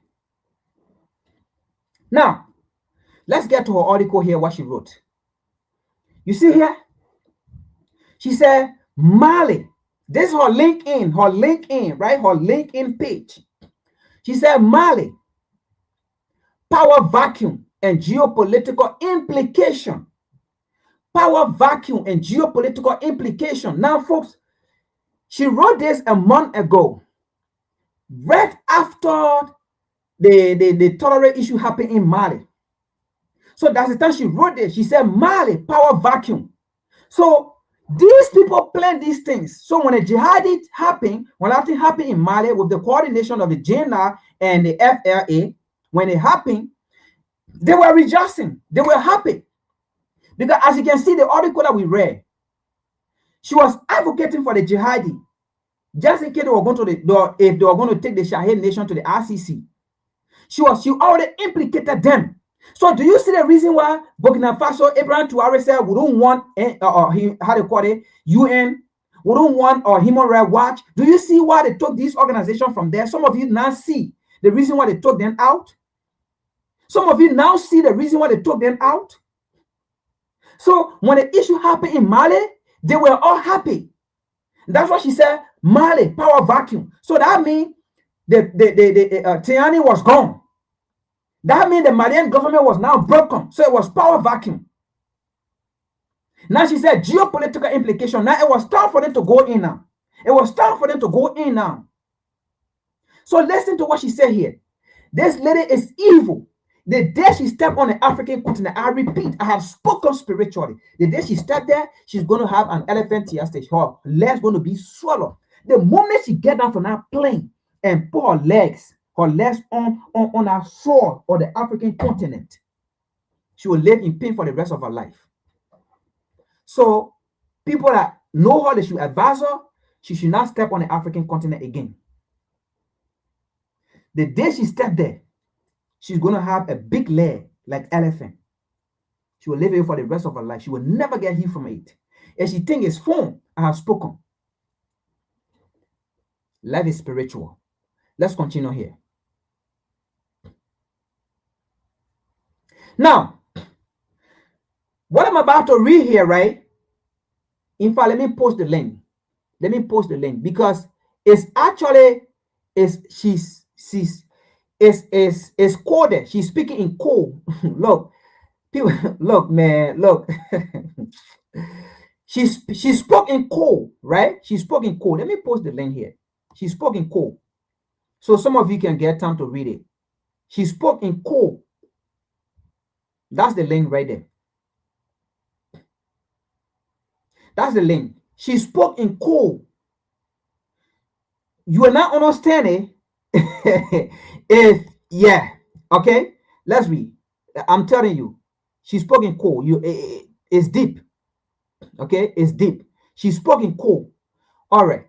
I just posted the link. But anyway, let's read here. Now, according to her, right? She said quietly, dramatic day in Mali. Listen to this, oh. Listen to this. People government have been tackled with. She said quietly, dramatic day in Mali, with many more questions than answer. With many more questions than answer. Keep it in mind, this is not 2012. Now, she said, keep it in mind, this is not 2012. What does that mean? She was speaking in code. What happened in 2012 in Mali? What happened in 2012 in Mali? The government came into power. The government came into being. And it succeeded. So what she's trying to say, yeah, that was 2012. You came to power. You succeeded in coup, right?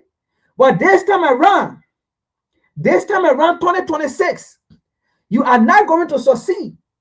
So you see, and you see this lady, you see these people. She's speaking in code. After they have written a lot of nonsense bunch of articles to use it against the Shahid nation in the RCC, it did not work. Now they put a terrorist group together. So you see here, oh my God, look folks, I'm going to read these things. Quietly, dramatic day in Mali with many more questions than answer. Keep it in mind, this is not 2012. And see, the NOT, she wrote it in capital letter. That means she was shouting. That means she was rejoicing. That means she was happy. This is not 2012. That's what she was trying to say. Basically, this is not 2012. This is 2026. You succeeded in 2012, but this you will not succeed because we put all the terrorist group together to attack various places. She was speaking cool. Let's continue. She said, the rebound. You see, this is now 2012. And then she said, column, the rebound. That means for them, they were able to group together. They came robustically. And they did not just attack one city, but they attacked about 6 different cities. So how was the government going to how they call it, apprehend the terrorists in these 6 key cities? So they came robust. So folks, this thing was planned by the West. This thing was planned. Corinne Dufka know about this.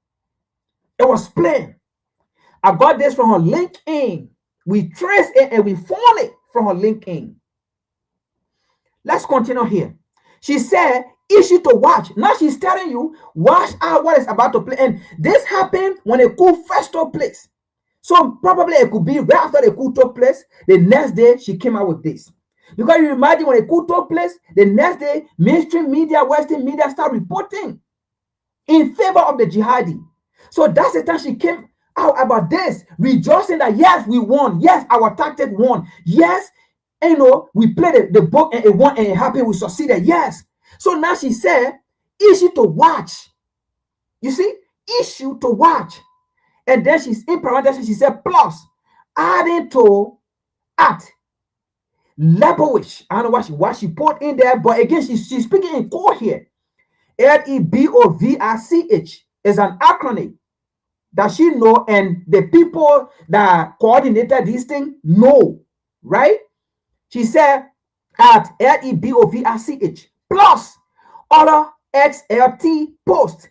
She's speaking in code.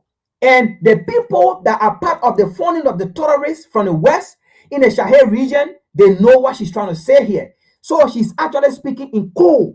Let's continue. She said, who will fill power vacuum? Post Sergio Camara. Now, who is going to be the next leader? Post Sergio Camara. After this men have died, after they kill him, the terrorists kill him, after they themselves, they've come in Dufka here. After they have supported the terrorists to kill an African commander, an African general, they are happy.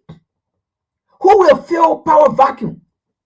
Post Sergio Camara. And then she said, plus if Connie / Koita *4. Now you see, *4, or we are falling, or we are filled by one side or other. And what are geopolitical implications? Notably, Russia plus Turkey plus US milk crop. So now you see here, basically what she was trying to say here, because Russia was in, right, from the support of the Malian. So what she's trying to say here now is, after Sergio, how they call it, Camara, they have been killed and is gone. Now she said, plus if. That means, just in case now, right, semi Keita 4. That's what she said here, Keita *4. Just in case Keita 4, his government failed, right? The terrorists succeed, right? How is the geopolitical influence going to play? Will Russia still be there? Because if the Malian government fall, Keita 4, and Sadio Camara is gone, right? And the terrorists come in. So that means, will that be Russia? No. That's what she's trying to say here. Now, will that be Russia? Because plus Turkey there, plus the US. So who will come in? So now she's trying to say the geopolitical influence is about to play. This will happen right after the coup. So you see here, speaking in coup, let's continue here. She went as far as saying, she said, are Malian sourcing on Russian milk crop? Now she's trying to say, are Malians still depending on Russia after key major cities have been taken from y'all? Are you people still depending on Russia? Because she have already made assumption here. How they call it, Sadio Camara is gone. Now, let's just say if assuming Keita 4, right? How would the geopolitical influence play? Are they going to reinstall Russia? Okay, so now she's saying here now, where the Malians still believe in Russia to keep Russia. And then she said, folks, because she's asking question. She said, folks reporting growing anti-Russian posts. Now, this was after the coup. This was after, to them, the jihadi have succeeded in key 6 major cities. Now, she came out to say there were anti-Russia protests. Where did that happen in Mali? Where did that happen? So now you see they're coming up with their narrative. They're coming up with their narrative. She said, folks reporting. Who were reporting? She did not say Malian reporting. She just said folks were reporting. So basically, the people that were reporting, they were the terrorists. Because she's in communication with the terrorists. Like she said, the period article we've been reading. She said, folks reporting growing anti-Russia posts, giving their retreat from Kedar. Who were in Kedar? So far, the terrorists were in Kedar. Because when they took the 6 key major cities, who were there? It was the terrorists were in Kedar. So the terrorists were the one thinking anti-Russian and stuff. They didn't want that was doing that. Let's continue. It's deeper. Now, she went as far as saying, why FLA/JNAP retake?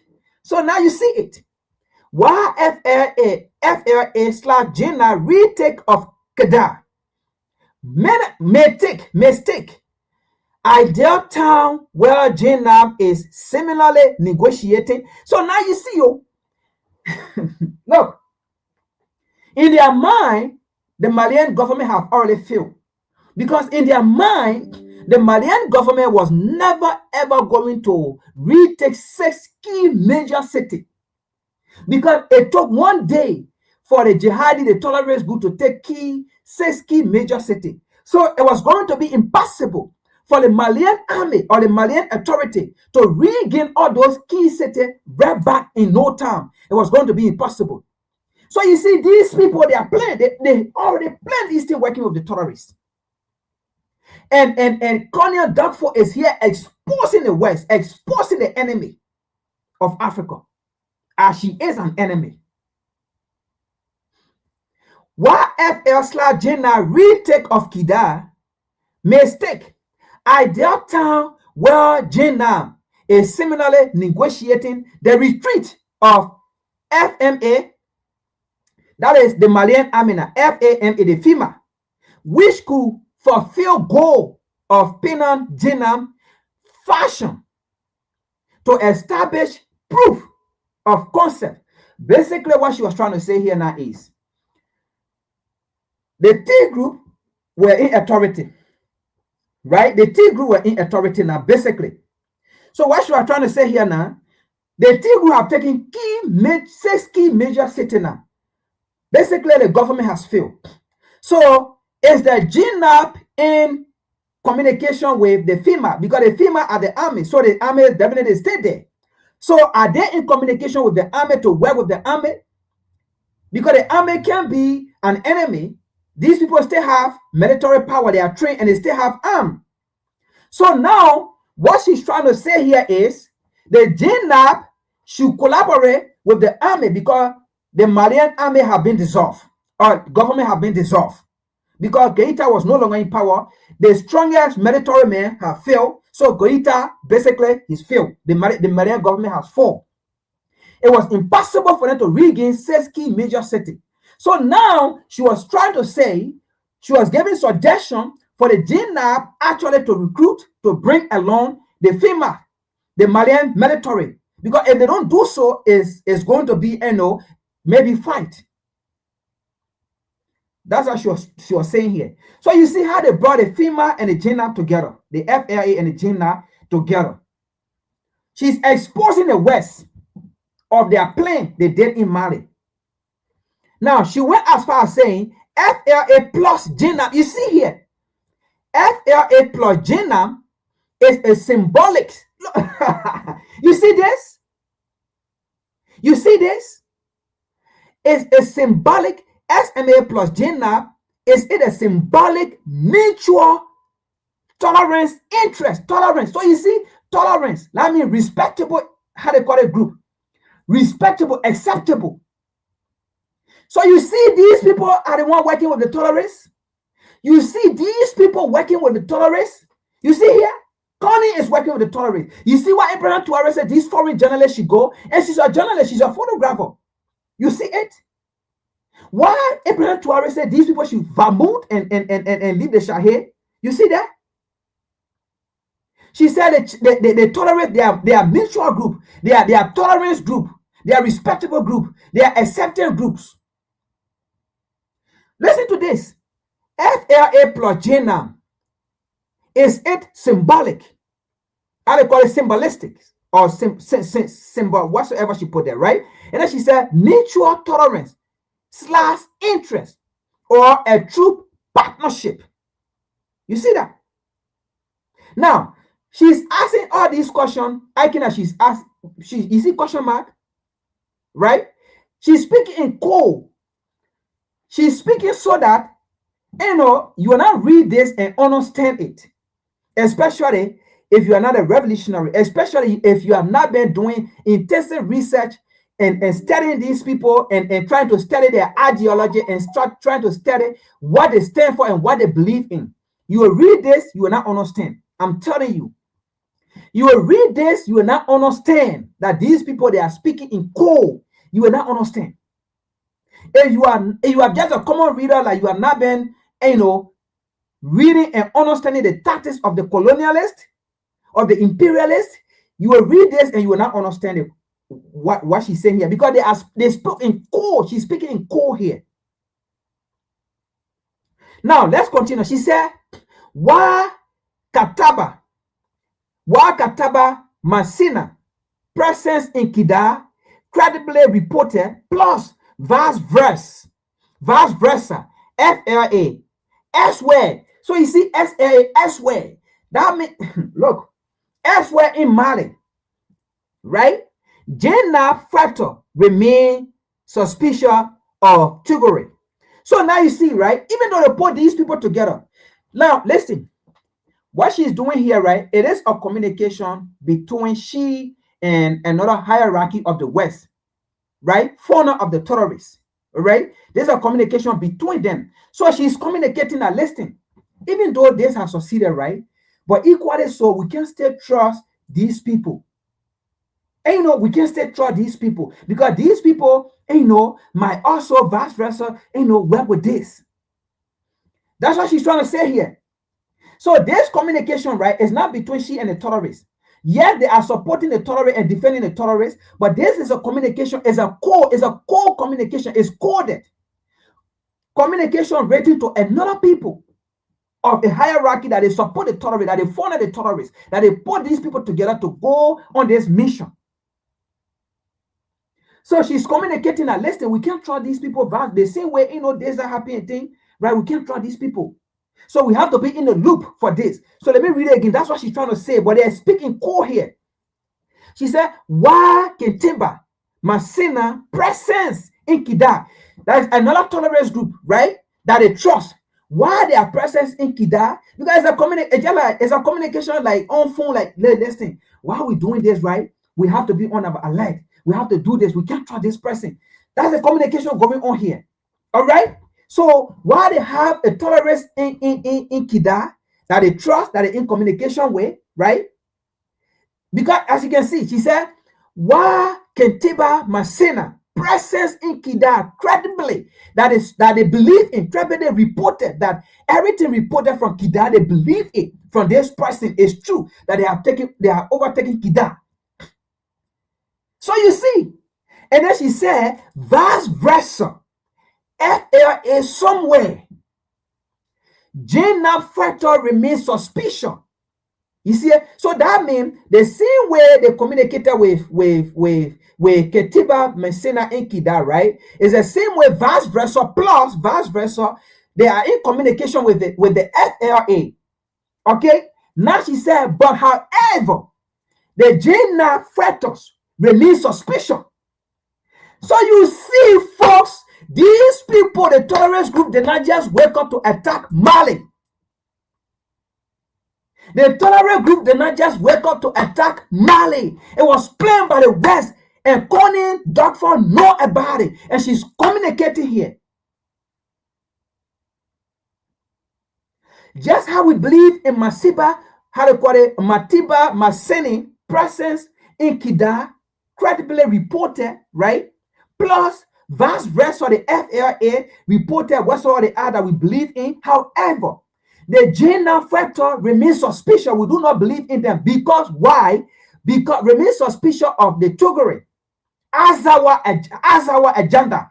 So they are saying the gender plus the Tuguri, in parentheses, the Azawa agenda, right? They might have different agenda.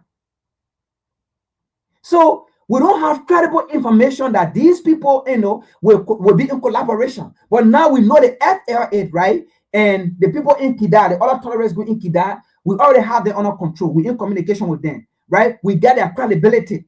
But the Jena and the Asawa, we don't trust them. So she's speaking in code to her partners who supported the plot against Mali on our day. Then listen to this. She said, plus, FLA acceptance of Shahara. FLA acceptance of Shahara is, I am told. You see, is, I am told, a rare land. So you see here, it's a communication going on here. Between them, between the West, whosoever that they plan this attack. There's a communication going on here. This is on LinkedIn, folks. I posted the link. Take your time and read it. You will see how they speak in code here. Let's continue here. Let's continue. She said, some chatter, you see, some chatter reported. Some chatter, so, oh my God. Look, Africa, we have no friends, especially when it comes to the West, especially when it comes to the people that enslave you, colonize you, and systematically, indirectly, or directly kill your leaders. They are not your friends. If you don't know this today. They are not your friends. Listen to this. He said, some chatter reported today suggest. So you see the chatter? They are very, so the chatter here is right. Let me not be specific. Okay. I will speak in a way you understand. For example, people are in this part, right? That support, okay. People are in part in France. They are chatter there. Okay. They are part in Europe. They are chatter there. All right. That are raising money for the jihadi, for the terrorists. They are chatter. Okay. So now she's saying some of the chatter, maybe somebody from France, chatter from Europe, chatter from America, Okay, all right.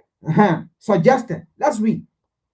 Some chatter supported, or some chatter reported today suggest FLA accepted JNAB. So you see, FLA accepted JNAB demand for Shahara. And then she put in parentheses, light, or how they call it, caution, light, and then caution. So they're speaking in code. They understand what they're saying here. You see it? Some chatter reported today suggests FLA accepted JNAB. So that means they are in communication with the terrorists. And then that particular some chatter in communication with the terrorists in their meeting now, right, where they are counting Dufka is saying that another chapter, reported that, oh yeah, the JNAB accepted, the FLA. They are working together. Okay, demand of what the FLA want or the JNAB want. Because to them, the Malian government was already crushed. So now they're planning. Listen to this. And they said that it will be managed by JNAB. So now they're speaking places that will be managed by JNAB, places that will be managed by the FLA. You see here?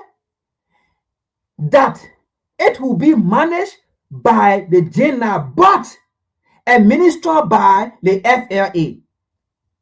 So today the Malian government was all a fall. Their communication was done right after the incident happened in Mali. You see that? So the jihadi, they were in communication with them because they brought a group together. Okay? So that it will be managed by the JNA but administered by the FLA. But, she said, but if FLA reinforced by the Traore defecting from the jointer, will that change? You see, so she's asking question. Will that change the balance of power between the FLA and JNA? You see that? And then from there, she said, re-offenses. Again, they're speaking in code because they are asking this, the question they ask here, right? It is a question they are about to answer, but they're speaking in code. They are speaking in code. So she said, let me read this. But if the FLA reinforced by the Traore defecting from jointer, will that change the balance of power between the FLA and the JNA? And then in answering the question, they spoke in code. They said re-offense. Re-offensive. You see, re-offensive. That means what next should come. Re-offensive. They are trying to answer that question now. Re-offensive. Then she said, what was the toll?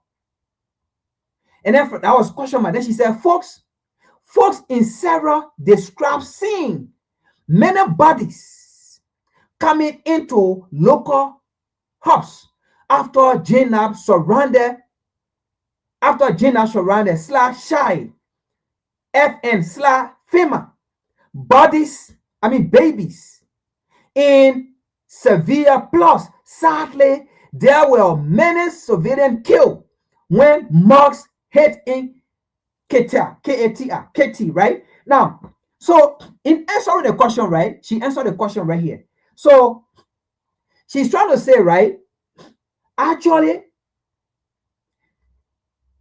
the terrorists succeeded because there are many bodies of the FEMA, of the Malian military. And then the bases have been destroyed. Bases in Sevilla. Plus, sadly, there were many civilians killed by the terrorist group. And then mosques in the area. So you see. So they were giving reassurance that these things we succeeded. Because according to the terrorist group, many Malian bases have been seized on a siege. And then many Malian army have been dead. So they can't come back. This is Corinne Dufka. I'm saying it again. The day she stepped on the Africa, she shouldn't go there. People that love her, they should tell her. If she dare try and if she dare try get on the African continent, she's gonna get a big leg, elephantiasis. Her two legs will grow fat, and she will never ever recover from it. Never. She will go to all the renowned doctors in the world. She will never be safe. They will continue to tear her legs, and will continue to grow back. So she can sit down in her Western wall and eat her burger and eat her Wendy's and eat her McDonald's, everything, and have fun. She's not going to get the elephantiasis. But the day she dare try it, get on the African continent, no. Let's continue. And then she went as far as saying, how will JNAM/FLA keep up the male pressure? You see? So now she's saying, okay, the Sexton have been on a siege, right? We got to keep the pressure. So now she's communicating with her partners, her Western partners that are funding the jihadi. What can we do for the JNAM to keep the pressure so that the army can regroup? Because even though all what we are saying, we are not yet sure. Because the truth is, Russia, at the end of the day, stayed there and Russia got influence. So they might regroup. So now that we got a keys town, what can we do for the terrorists to keep the pressure. So you see, these are people that are supporting the terrorists. And then Nigeria, you sit down there and you allow the US come and say, we're coming to fight for Christians, we're coming to do this, we're coming to do this. And then you allow these people come there and sit down there.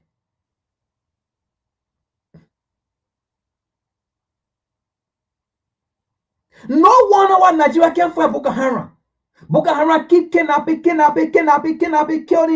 looting, raping. Nigeria army can't do nothing. Nigeria government can't do nothing. Because Buhari have been alleged, Buhari saw the defense minister, the defense of Nigeria to foreigners. Go do your research. Buhari saw the defense. Oh God.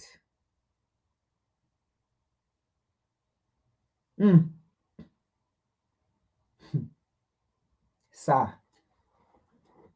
So she's asking, how will the JNAP or the FLA keep up the male pressure? I mean, who in that right mind will even say this?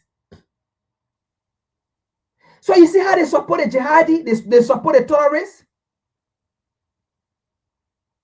Keep pressure for the Malian government to be dissolved, for the Burkinabe government to be dissolved, for the Saharian nation to be dissolved. So, folks, these people know that the freedom of Africa, the liberation of Africa lies in the Saharian region. Because if these people succeed, and Mali, Niger, Burkina Faso build by fire, by force, the rest of the other nation will follow the same doctrine. And that will be the end of the West. Because everything we're doing here, we're talking here is the resources. These people don't care about African life. Do you see the number of people, according to her, 5 million people killed by jihadi? And she justified that and say it is right because of what the government are doing against the jihadi. Government don't want to support jihadi. Did you see that? How will JNAP or FLA keep up the pressure? And then she said, read. Now you see, this is what she put here, read. They're speaking in code. And then she said, what will FLA/JNAP's next target be? So you see here. So now, in their mind, Mali has fallen. So the next target could be Burkina Faso or the next target could be Niger. Folks, we are not making a story. We are not making a story here. This is our link page. I just posted a link. And there's a communication between they and the people that support the terrorists. There's a communication between them. These people are enemies to the African continent. They are the devil. The Bible speak of. They are Satan, they are sending off of Satan, the Bible speak of. The Bible warned us in Isaiah, be careful with these people. Just because they come to speak to you softly, just because they come to speak and their voice are so thin like oil and butter, they are not coming for peace. They are not coming for collaboration. They are not coming for humanitarian purposes. They are not coming for diplomatic purposes. What they are coming for is war. What is in their hand is sword. What is on their mind is death. What is on their mind is blood. What is on their mind is looting the African resources. That is all on their mind. So you see what she said here in their communication.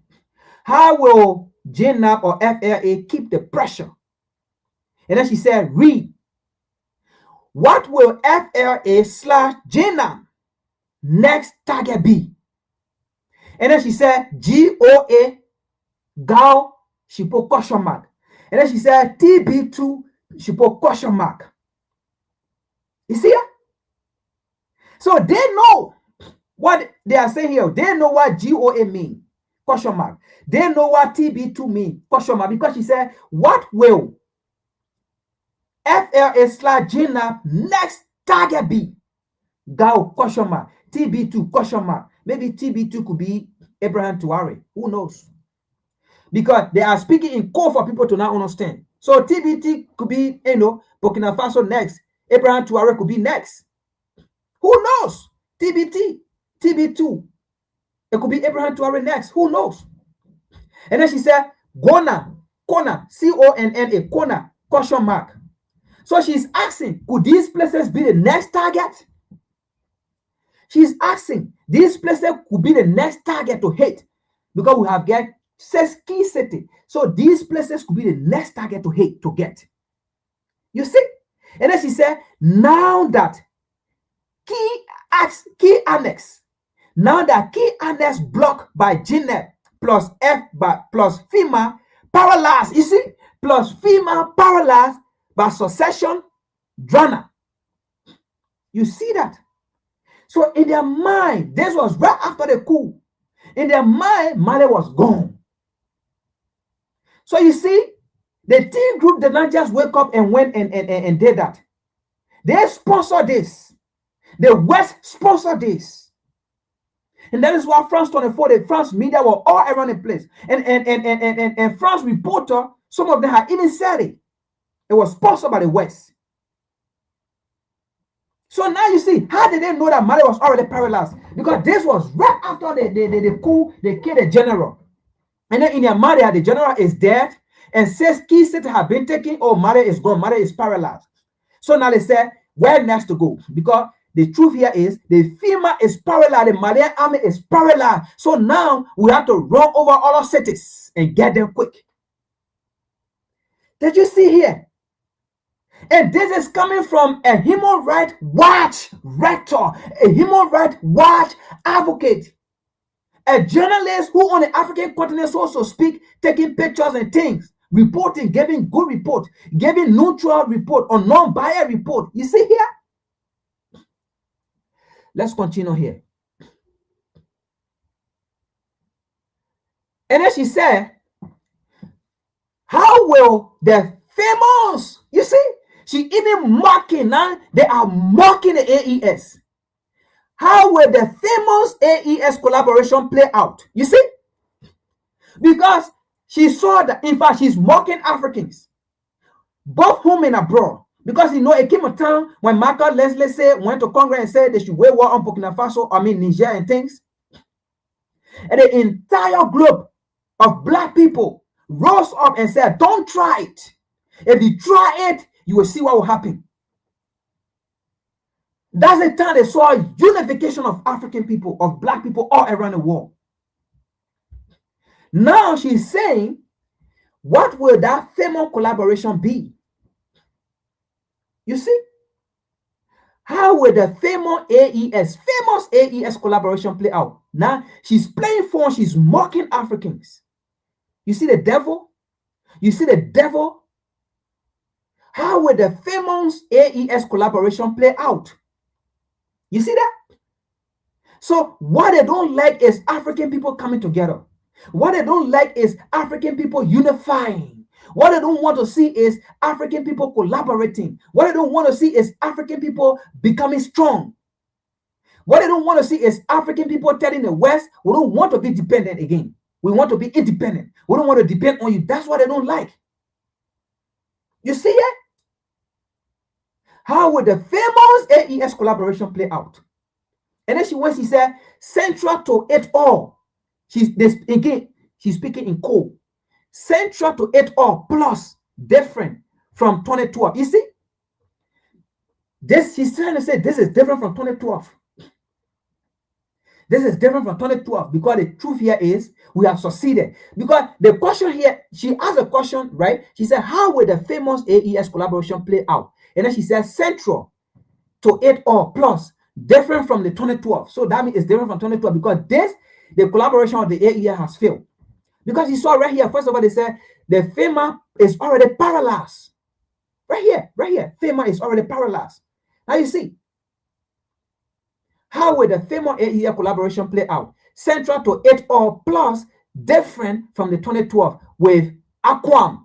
AQRM is acronym again. They know what it means. And then she said, has Jenna's relationship to AQ? This could be Al-Qaeda because it's speaking in code. Okay? Has Jenna's relationship to Al-Qaeda changed? And then she said, folks, talk of a strategic decoupling. Folks talk of a strategic decoupling plus JNAP discourse more about community. So you see, JNAP discourse more about community protection / priority, which vision to involve politically. So you see right here, yeah, she is justifying JNAP that JNAP is about community integration. JNAP is about community partnership. JNAP is about community priority. JNAP vision involve political, involve politically tied to local agenda. JNAP, political agenda is tied to how they call it, vision is tied to political agenda. Or local agenda. You see it? Justifying. So you see, these are the people that put the T groups together. Folks, these are the people that put the T group together. And then look at some of the comment here. Look at this. You see right here, there's a Cynthia Petrie. That's a white person here. She said, take Connie Dufka. Maybe she could be working with Connie Dufka for human rights. She said, thank Connie Dufka for sharing your analysis. And these are the people that she's communicating with. These are the people that are following the T group, that are supporting the T group. In fact, you see right here where she said, a chapter, let's see right here, maybe there could be one of the members. Right here, right? She said, look right here. She said, some chapter reported today suggests FLA accepted JNAP, right? So maybe that chapter, right? That chapter could be one of these members. You see right here? That chapter could be one of these members here. It could be that chapter could be one of these members. She said, thank Connie Dufka for sharing your analysis. HR, how will this affect Burkina? Are they next? You see? Will AES become? Oh my God. You see these people? You see here?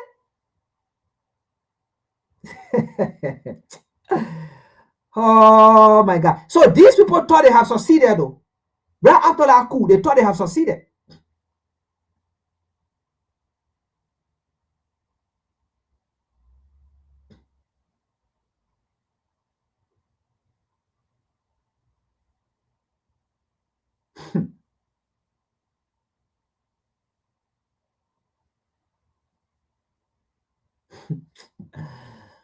Oh God, oh God, oh God, oh God.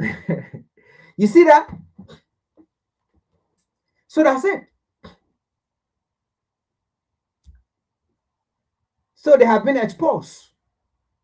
What happened in Mali? It was plain. Anyway, let's watch this video from my brother. All right, he tried to elaborate on it.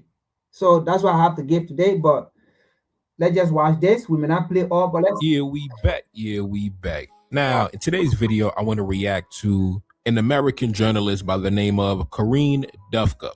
This lady right here, as you can see, and she dropped an article in the World Politics Review. And the article is entitled, Mali's Jihadists, Mali's Terrorists Look to Syria as a Template for Taking Power. And in that article, she was echoing similar sentiments as the French politician that we dropped a video on the other day, who talked about integrating the terrorist groups into the government. She was also making the same case as well, right? She was saying that Al-Qaeda should be integrated into the government. We should sit at the table and negotiate with Al-Qaeda.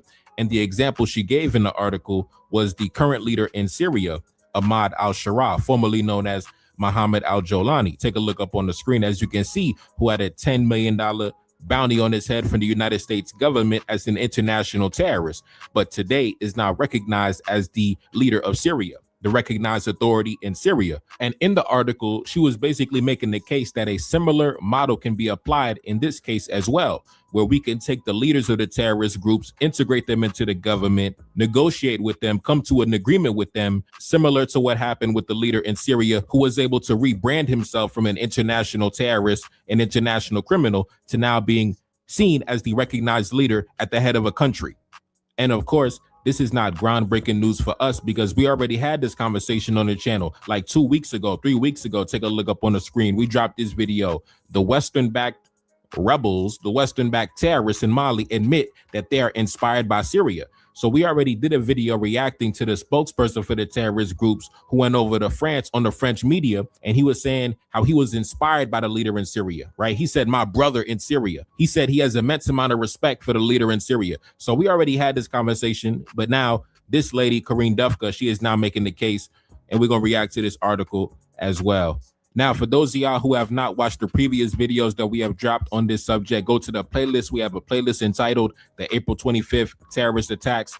I think it's about 19 videos, 20 videos. So go check that out if you haven't. But anyway, before we jump into the article, let's talk about the author of the article. Who is she? Who is this lady, Corinne Dufka? And why is she advocating for the terrorist groups? Why is she defending the terrorist groups? Why is she suggesting that the terrorist groups be integrated into the government? Let's see who this lady is. Take a look up on the screen. Corinne Dufka is an American photojournalist, a human rights researcher, a criminal investigator, and a social worker. She is also the recipient of the MacArthur Genius Grant Fellowship. The MacArthur Fellowship, known as the Genius Grant, is a prestigious, no-strings-attached prize of $800,000 awarded to extraordinarily creative and dedicated individuals, administered by the John D. and Catherine MacArthur Foundation. The grant is distributed over 5 years to support the recipients in pursuing their original work. So, okay, so she's a recipient of this $800,000 grant from this foundation, the MacArthur Foundation or the MacArthur Fellowship. Let's see what they're about, right? Take a look up on the screen. The John D. and Catherine MacArthur Foundation is a major American private foundation that funds influential voices in journalism, academia, public policy, human rights, and international affairs through grants and fellowships like the MacArthur Fellowship, commonly known as the Genius Grant. The foundation operates within the broader ecosystem of Western policy, NGO, academic, and media institutions that influence global discussions surrounding governance, conflict, democracy, development, and human rights. In international affairs, its work generally reflects the perspectives and priorities associated with the Western-led global order, particularly through the support of analysts, researchers, activists, and institutions involved in policy and conflict-related work. Now, let's jump straight into the article, right? As you can see by the headline, the terrorists in Mali are looking to Syria as a template for taking power. Let's see what she had to say. And of course, I'm going to come in and out my commentary as we read along. Let's jump into it. Not wasting no time. The article starts out by saying, last month, Islamist insurgents in Mali nearly toppled the military government running the landlocked West African nation, and they still might, right? So off the top, we bigging up the terrorist groups. The terrorist groups almost toppled the government, and they still might topple the government, right? So off the rip, we bigging up the terrorist groups from the gate. Let's continue. In a stunning offensive that was coordinated with the Traore separatist fighters. Okay, so off the rip, we're not calling them terrorists. We calling them the fighters, the separatist fighters, the stunning offensive. They almost toppled the government, and they still might, right? So off the rip, we bigging up the terrorist groups. Let's continue. In a stunning offensive that was coordinated with the Traore separatist fighters, thousands of jihadists from JNIM attacked army bases hundreds of miles apart, killed the defense minister in a daring attack near the capital, and captured several strategic towns in the north. The military government is now on the back foot as the terrorist group known as JNIM. Now, keep in mind, I'm the one referring to them as the terrorist groups, right? They're not referring to them as terrorist groups. They're referring to them as stunning fighters, right? So I'm the one putting that label on them to, put it into perspective and give the correct narrative. They're the one calling them, stunning fighters, the amazing offensive, kissing their boots, right? Bigging up the terrorist groups. Let's continue. The military government is now on the back foot as the terrorist group known as JNIM maintains the months-long blockade of food and fuel to the capital and continues its offensive operations in Mali. Now, time out. Now, obviously, this lady on the sidelines cheerleading for the terrorist groups. But once again, I have to ask the question, if the offensive was so stunning and these are such amazing fighters as you claim, right? How come they couldn't achieve a single objective that they set out to achieve, right? You couldn't hold any of the cities you claim they attacked, right? Oh, they attacked all these cities. How many did they hold on to? That is the question we have to ask, right? You attacked the city, but you were driven out in like 36 hours. So what does it really matter? Is that really a stunning offensive if you couldn't even hold on to your position, right? You failed to overthrow the government. You failed to collapse the state. You were pushed out of damn near every city you attacked. So what is this stunning offensive of which you speak? I would love to sit down with this lady and really ask her, What is so stunning about getting pushed out of damn near every position and not being able to achieve the objective, which was take over the government and collapse the government, overthrow the government? Last time I checked, the commander-in-chief, Assimi Goïta, he's still in power. He's still at the head of the country. So what did you achieve? I don't see the stunning offensive of which you speak. You couldn't even achieve a single objective. And just a few days ago, I believe back on May 19th, the terrorist groups put out a message calling for international assistance from the international community. Take a look up on the screen. Communique number 14, condemning the repeated use of cluster munitions by the government in Mali and its Russian allies, right? So the terrorist groups coming out calling for humanitarian assistance, right? Because they're getting bombs dropped on top of their head. But you're talking about the stunning offensive, right? If it was the stunning offensive, why they begging for help? Why they begging for mercy, right? How come they trying to call for international assistance if it was a stunning offensive, right? I don't see what you're talking about, lady. Anyway, let's continue. But I know, listen, they gave you the $800,000, so you got to, you know what I mean, push the company lines. Let's continue. She went on to say, since 2012, when terrorists took advantage of a Traore rebellion to ramp up their attacks in Mali, I have spoken with hundreds of villagers, imams, politicians, and soldiers. And wait, time out. So she starts her timeline in 2012. So she didn't even mention what happened in Libya. That's how you know you're not being honest. You're not operating in good faith. You didn't even mention what happened in Libya back in 2010, 2011. You started the timeline at 2012. So we don't even talk about which governments came in and destabilized the region when they intervened in Libya back in 2010, 2011. You started the timeline at 2012, right? So I see what you're doing. Listen, I get it. Listen, we're not going to talk about who destabilized the region. I get it. Anyway, let's continue. Since 2012, when terrorists took advantage of a Tuareg rebellion to ramp up their attacks in Mali, I have spoken with hundreds of villagers, imams, politicians, and soldiers, and people who are aligned with the terrorist groups, and those who are living in the areas controlled by the terrorist groups. So she said that her source of information are the people who are allied with the terrorist group. She said, I've been speaking with the allies of the terrorist groups and those who are living amongst the terrorist groups. And then she said this, and what I increasingly hear from them is that there is no military solution to the conflict. It is time for the government and the terrorist groups to talk. Now, time out. Now, of course, like I said, I'm the one calling them the terrorist groups. I'm the one referring to them as the terrorist groups because for whatever reason, the international media refuses to refer to them as the terrorist groups. I don't know why. They're affiliated with Al-Qaeda. It's pretty obvious. But for whatever reason, they don't want to call them the terrorist groups. They want to call them the fighters, the rebels, the separatists, the jihadists, whatever they want to call it. But they don't want to call them the terrorist groups. I don't understand why. I mean, I understand why, because that means that you're also going to be classified as a state sponsor of terrorism if everybody views them as terrorist groups. So you don't want that accountability to fall on your back. I get it. I understand. Now, it's so many things wrong with that first paragraph in her article, besides the point that she started out by bigging up the terrorist groups or the stunning fighters of the terrorist groups, right? Besides that fact, that's not even the worst part. She says her source for the information that she's coming with is those who are allied with the terrorist groups, right? You can see it from the first paragraph. She literally said, I have been talking to villagers and politicians and imams and people who are aligned with the terrorist groups, people who are aligned with JNIM. She said that, right? I've been talking to those who are allied with JNIM. So how come she doesn't talk to those who are allied with the government? How come she's not interested in getting the government's perspective of the situation? Instead, she's getting her information from the terrorist groups. That's the first red flag to me. The second red flag, of course, is her saying that the government needs to sit down and negotiate, have a conversation with the terrorist groups. Now, there's a major contradiction there. She starts out the article saying that the terrorist groups are stunning fighters. They put on an amazing offensive. They captured all these cities and towns. They're just, wreaking havoc on everybody. The terrorist groups are controlling and dominating the field. So if that was the case, why are they trying to negotiate? If you are winning, right? If you are on the offensive, if you are the one reigning victorious, why would you negotiate? You would go for all-out victory because according to you, the terrorist groups are reigning supreme. They doing their thing. So why would they need to negotiate? When you're winning, you don't negotiate. When you're winning, you go for all-out victory. The only people who negotiate are those who are losing, who are bleeding, who are dying out, who are on the back foot and are begging for mercy and want to come to a compromise. It's usually those who are getting beat, not the ones who are reigning victorious and just going on the offensive. So you claim the terrorists are stunning fighters, but they want to negotiate. They want to sit down and talk. Why don't they go for all-out victory? If that was the case, if they're so amazing like you claim they are, how come they don't go for all-out victory? Why would they need to negotiate if they're winning, according to you?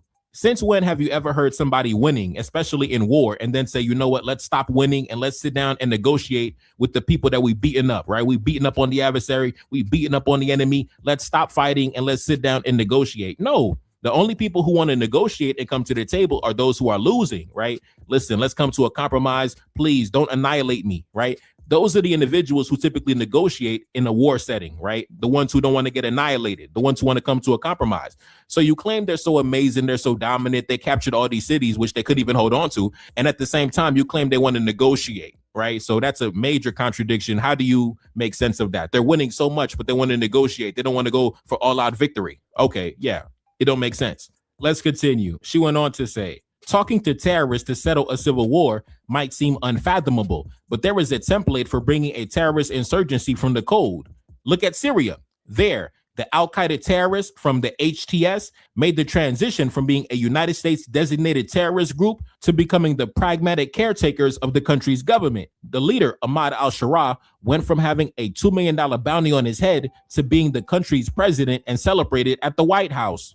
Now, time out. Now, in that article, once again, she's making the case as to why we should sit at the table and integrate the terrorist groups. Let's sit down and have a conversation with the terrorist groups, right? And then she pointed to Syria as an example where that actually happened, where you had somebody who was an international terrorist committing crimes against humanity for the world to see.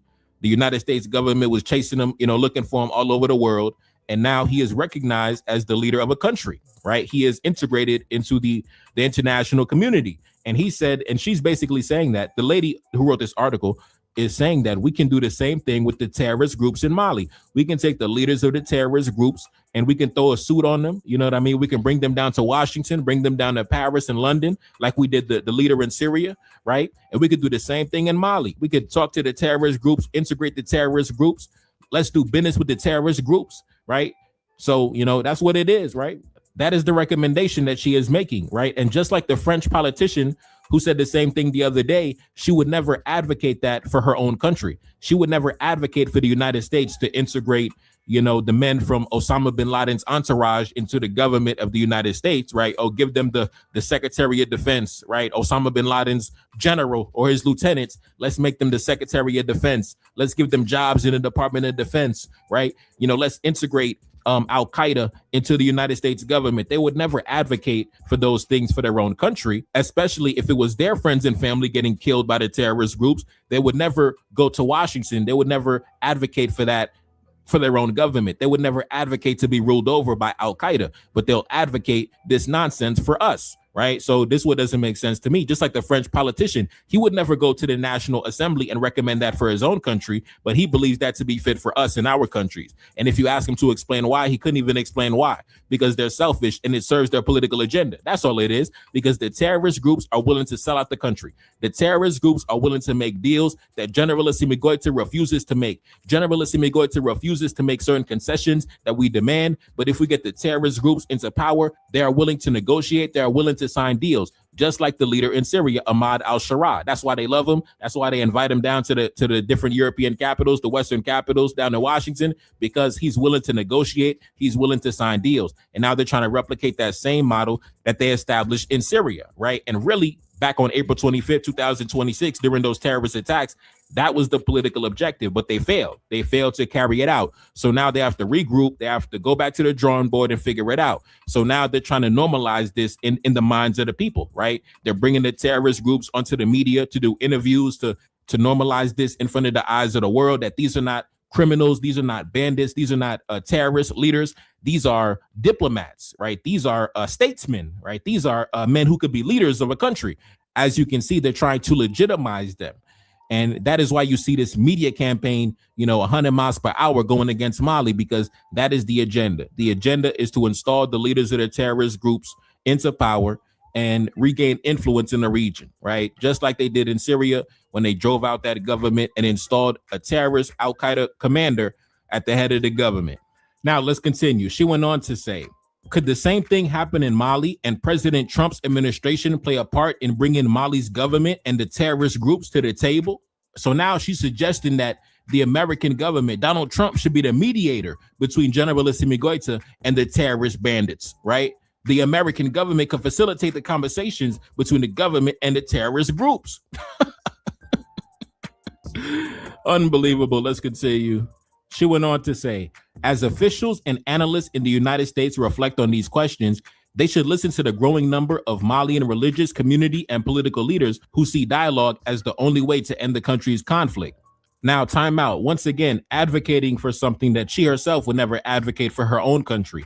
When the terrorists hit the Twin Towers on 9/11, when they hit the towers on 9/11, it was mobilized for war. We going on the offensive against the enemy. We eliminating the enemy, right? It wasn't negotiate with the terrorists. It wasn't let's sit down at the table, let's have a drink, and let's have a conversation with the terrorists, right? When it comes to them, it's military power, it's law and order. Let's put down the enemy, let's crush the adversary. But when it comes to us, let's sit down at the table and let's talk to the terrorist groups. Let's integrate the terrorist groups into the government, right? See, just nonsense that they would never advocate for themselves, right? How come you would never advocate the same thing for yourself? I would love to sit down and ask her, right? How come these same recommendations that you make, would you also make those same recommendations for yourself in a similar situation? And if not, what are the reasons why not? I would love to know. What are the reasons why you would not personally want to be ruled over by terrorist bandits from Al Qaeda, right? How come you don't want to integrate terrorist affiliated criminals from Al Qaeda in the United States government? Give me the reasons why you feel that's not a good idea for you, but you feel that's a great idea for me. I would love to sit down and ask her these questions. If she could sit down, she seems to be a good communicator, a writer, right? So I would love for her to express herself and explain to me the reasons why she would love this for us, but she would not want the same thing for herself. Anyway, she went on to say, since 2012, the conflict in Mali has become the epicenter of jihadist insurgency in West Africa's semi-arid Sahel region, claiming thousands of lives, displacing millions, and generating immeasurable suffering. Today, insurgencies across the Sahel account for more than half of all terrorism-related deaths around the world. The terrorist attacks last month laid bare the weakness of Mali's security forces. So once again, the terrorist groups are stunning fighters, and the government's military just weak, right? The government weak, but the terrorists are stunning. Now, keep in mind, if that was the case, then why do you need to negotiate? If the government is weak, like you said, the government is weak, then, and the terrorists are just victorious and they're stunning fighters, then how come they don't go for all-out victory? How come they don't go for glory? Why do they want to negotiate with the weak opponent, right? If the opponent is weak, if the enemy is weak, you don't need to negotiate. You could kill the enemy. You could eliminate the enemy because according to you, the enemy is weak. So why would they want to negotiate with somebody who, according to you, is weak? Since when do you negotiate with somebody who's weak? Because that don't make no sense. If somebody's weak, we eliminate them. We vanquish them. We march on them. But if that's the case, you don't need to negotiate. But you're saying two different things. The fighters, they captured all these cities and towns. They're stunning. They're amazing. But they want to negotiate with the weak government. And then, of course, you go on to say all this instability, all this terrorism taking place. But you didn't even address the origins of the instability, the origins of the terrorist activity was the intervention in Libya, which was led by your government, the American government, working in concert with the French government. But you did not mention that, right?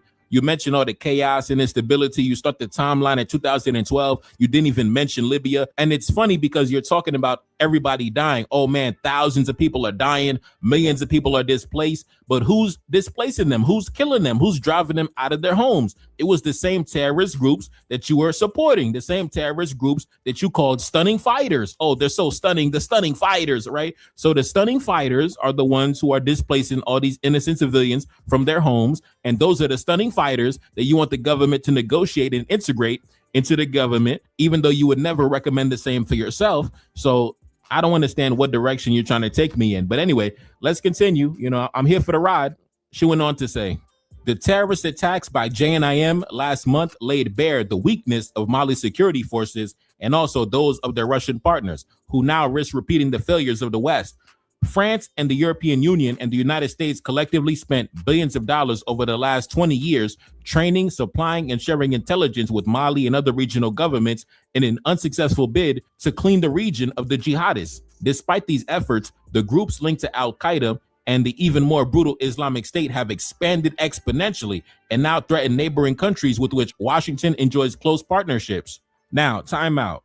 Now, we're just going through the article, just exposing the contradictions. obviously the first contradiction is the government is so weak, but somehow the government was not able to be overthrown, right? The offensive was so stunning and the government is on the back foot, but somehow we need to negotiate with the victorious rebels, right? So that's the first thing, right? But in my opinion, the most flagrant thing that she failed to mention, besides not mentioning Libya, right? Besides not mentioning the origin of the instability, she didn't even touch on the fact that who is supporting these terrorist groups, who is arming them, who is equipping them, who is training them, who is providing them with intelligence and logistics, right? She's talking about all these people dying. She's talking about all these families displaced. And she's talking about integrating the terrorists into the government, but she's not talking about what event triggered the instability across the region. Of course, the intervention in Libya, which was led by your government and the French government, right? And she fails to mention who is supporting the terrorist groups. You're talking about all this chaos they're creating, but you fail to even ask the question, who is actually supporting the terrorist groups in the first place, right? I thought you were a journalist, but you won't even ask the most basic question that even a dummy could ask, right? Y'all claim to be all these magnificent journalists, but y'all too stupid to even ask a basic question that even a child would be able to ask. Even a child could understand, okay, in order to fix the problem, who is supporting the terrorist groups? Even a second grader would ask that question, but we got all these seasoned journalists who refuse to touch that question, right? A bunch of dummies acting like they got some intelligent thing to say. Now, the governments of the AES, Burkina Faso, Mali, and Niger, they've already submitted a formal complaint to the United Nations Security Council accusing Ukraine and the French government directly for supporting the terrorist groups in the country and in the region. Take a look up on the screen. Burkina Faso, Mali, and Niger accuse Ukraine of supporting terrorism in the region. The three West African countries want the UN Security Council to take appropriate measures against Ukraine. The Alliance of Sahel States, the AES, compromising Mali, Burkina Faso, and Niger, have formally accused France and Ukraine of sponsoring terrorism and destabilizing the region. The military-led nations allege that both countries are actively aiding and equipping terrorist groups to overthrow their governments and reinstall pro-Western leadership. Now, of course, this scandal took place because back in August 2024, a major terrorist attack in northern Mali that led to the deaths of dozens of Malian soldiers, as well as dozens of Russian soldiers as well. It was a big scandal because you had a gentleman by the name of Andre Yusov, take a look up on the screen, who did an interview and actually, was beating on his chest talking about, oh man, we just smoked the Russians in Mali. We provided assistance to the terrorist groups, to the so-called the rebel groups to carry out the mission, to carry out the operation. And of course, that was a major scandal. And the AES went straight to the Security Council, and the Security Council didn't even acknowledge the complaint. They didn't even respond to the complaint. They act like they didn't even see it because, of course, Ukraine has a lot of diplomatic backing. A lot of powerful people supported Ukraine. So they didn't even acknowledge it at the UN Security Council. So take a look up on the screen. Andre Yusov, a spokesperson for Ukraine's military intelligence, stated that the Traore separatist rebels received all the necessary information to successfully ambush the Russian mercenaries and Mali's government troops. Right. So this guy openly, went on a broadcast, did an interview, beating on his chest, talking about how he supported the terrorist groups to go kill the soldiers in Mali, as well as the Russian mercenaries. And that was a big major scandal. So while this lady is on the article talking about all these people dying and all these people getting, displaced, but she will not even ask the question about which, external actors are involved in supporting the terrorist groups, that you're not a serious journalist. You're not serious about the conversation if you're not even curious about that most basic question, right? If you don't want to know the source of the instability, the source of the funding and support and the training, then you don't care about the situation, right? You're a puppet. You're coming to push a narrative. You're not coming to have real serious discussion. And of course, we know a few months before that terrorist attack, take a look up on the screen, right? This is coming directly from the French Foreign Ministry, directly from the government website. French military equipment has been delivered to Ukraine. And we know in the past couple of years, the French government has supplied Ukraine with billions of dollars in military equipment. And in fact, just a couple weeks ago, we did a video reacting to a prominent French journalist who goes by the name of Georges Malbruno, who was actually, talking about this same exact scenario, right? The assistance provided to the terrorist groups by the Ukrainian government working in concert with the French government, right? Of course, on this channel, we've been talking about that for years, but now they just coming out revealing this information as if it's groundbreaking revelations, right? Let's play that clip one more time. Georges Malbruno revealing what we already know. According to a French security source, these are units of Ukrainian military intelligence, the GUR, operating in coordination with Tuareg rebels. Among these units are a few dozen former Ukrainian legionnaires who are French-speaking. France is leveraging the pool of numerous Ukrainian soldiers who have served in our Foreign Legion.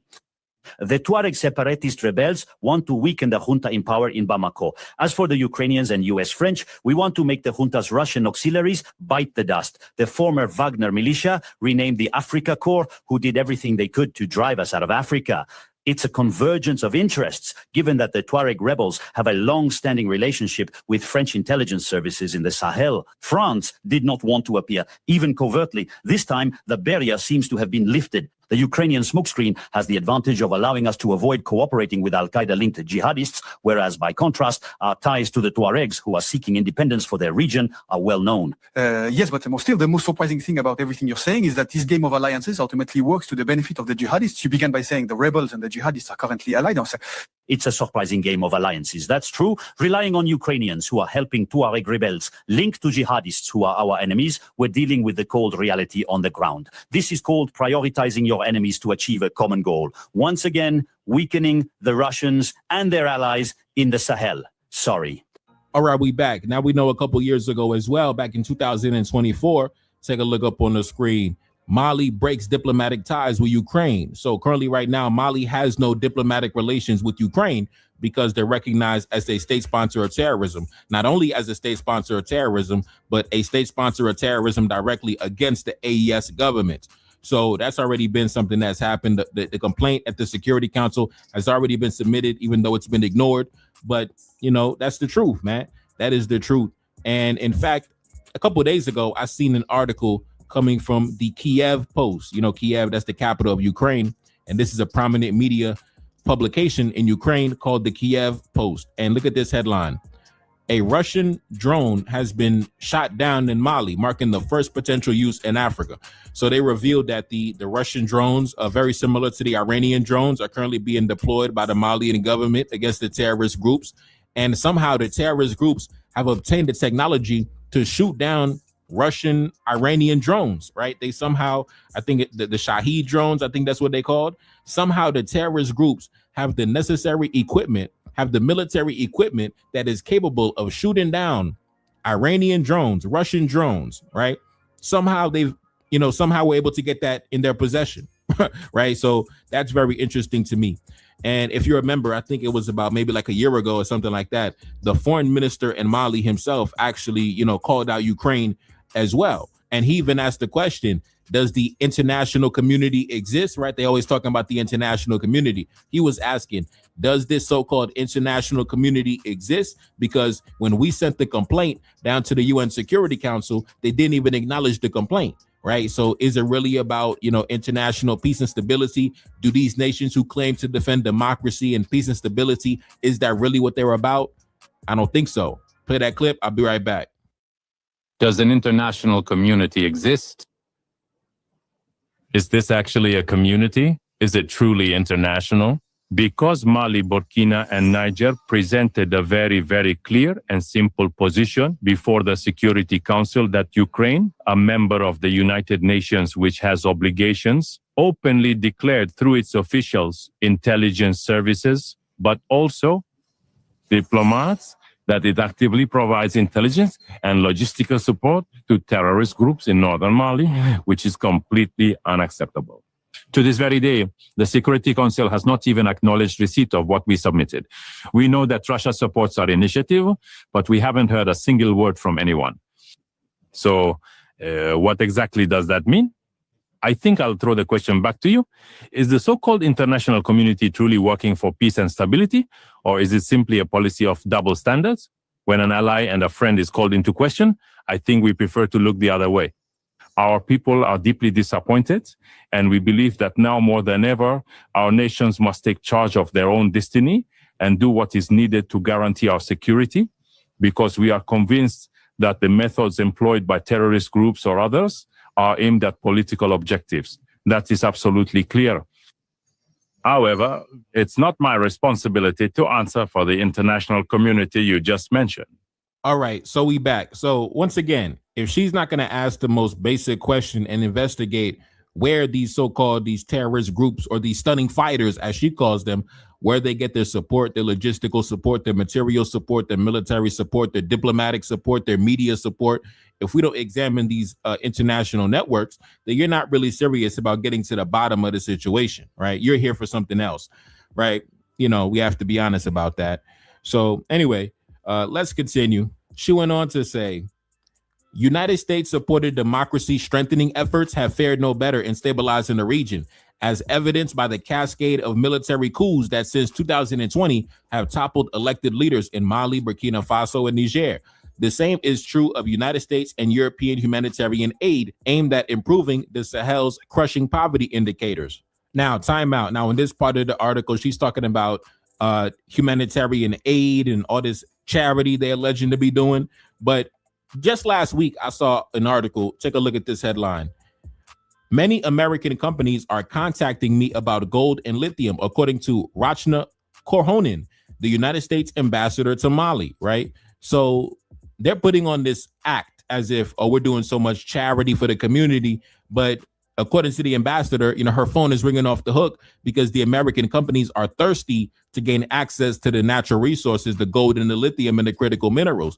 But you're talking to me about humanitarian aid, but in reality, you're trying to get your hands on the minerals, right? You trying to get some humanitarian aid. You trying to get some economic aid with the minerals, right?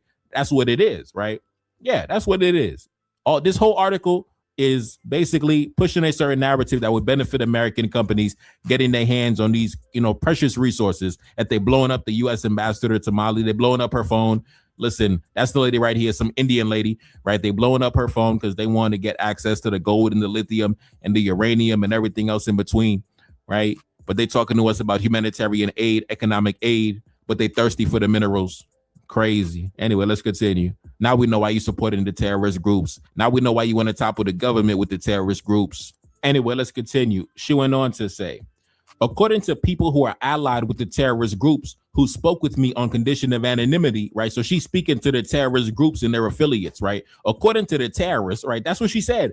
According to the terrorists, because she said directly, and I quote, according to the people who are allied with JNIM, the terrorists, according to the people who are allied with the terrorists, who are affiliated with the terrorists, who spoke with me on condition of anonymity, right? So you're not speaking to the government, but you're speaking to the terrorist groups. Throughout this whole article, she has not mentioned a single conversation she had with somebody on the side of the government.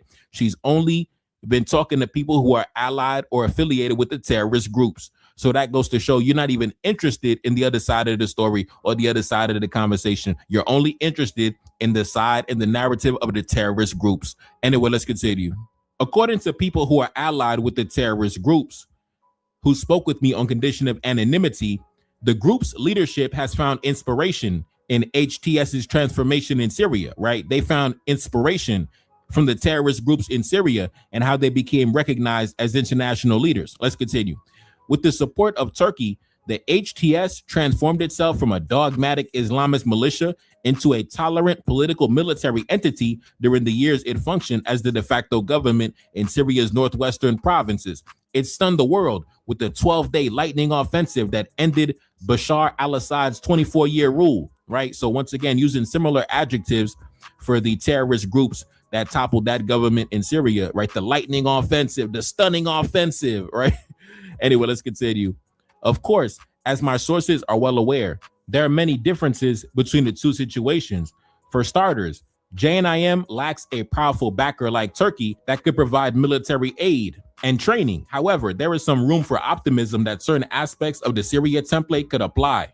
Now, first things first, right? Like I said, we have two terrorist groups currently right now, right? The FLA, which we know is getting assistance directly from Ukraine, working in concert with France, and the FLA is openly allied with JNIM, the Al-Qaeda affiliate, which means that if FLA is getting support from Ukraine and France and other, external actors, that means JNIM is also getting that same support because they're both working in alliance. The April 25th terrorist attacks were carried out by both the FLA, the Azawad Liberation Front, and JNIM working in collaboration. So if FLA is getting support from foreign governments, JNIM is also getting support from those same governments because they are currently under one umbrella, collaborating as one single entity against what they deem as a common enemy. So this lady is lying. Yes, they are getting external support. Yes, they do have powerful backers. How the hell you think they're able to shoot down the damn drone? So not only does this lady not tell the entire story by leaving out very key elements in the narrative and the timeline,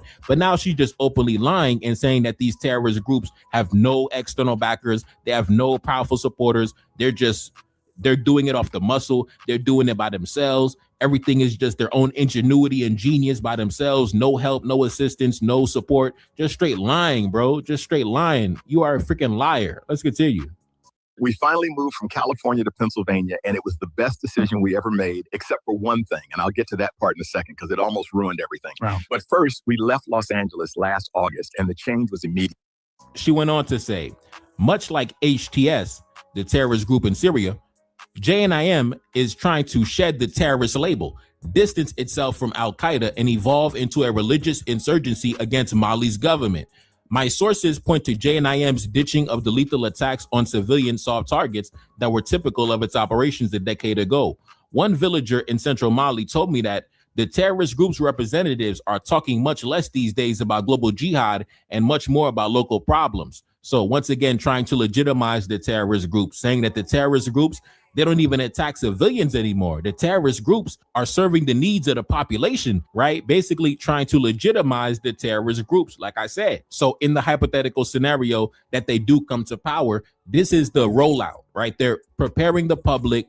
They're getting the public accustomed to seeing these individuals not as terrorists, but as actual leaders and, representatives and ambassadors and statesmen who can actually take the helm of government, right? That's all this is. This whole narrative is preparing the international community to accept these individuals who are openly affiliated with Al-Qaeda, but to accept them as international leaders and recognized authorities. Anyway, let's continue. Following JNIM's recent offensive, evidence has emerged that it is seeking to establish its own version of Idlib. I guess that's the Syrian example in the swaths of northern and central Mali that it.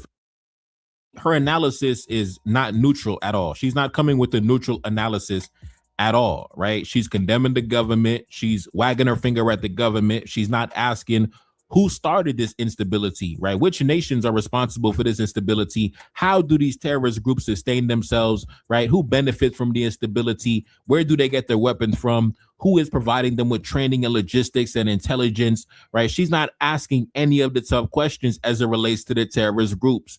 All she's doing is wagging her finger at the government, talking about how the terrorist groups are so powerful, they're so amazing, they're effective governors, the population loves the terrorist groups, and in fact, we should install the terrorist groups as leaders, just like in Syria, right? So that's all she's saying here. That's all she's saying. The Malian government is terrible. We need to install the terrorist groups like we did in Syria. Then we can get the critical minerals. Let's continue. She went on to say, the Trump administration is working to repair relations with Mali's government to find common ground on security, counter Russian influence, and gain access to the critical minerals. Now we see the true interests at play. That's probably the only honest analysis she gave in this entire article, this entire toilet paper article. Wipe my booty with the article, trash article.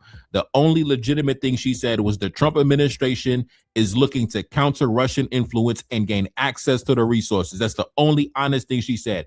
Everything else she said about the terrorists being so stunning and offensive and the terrorists are effective governors and the terrorists, we should integrate them into the government. All of that was to lead up to what she said here. The Trump administration is looking to get the critical minerals and counter the Russians. That is the only thing on the table. That's the only interest at play. Everything else is just a narrative to deliver and reinforce that agenda.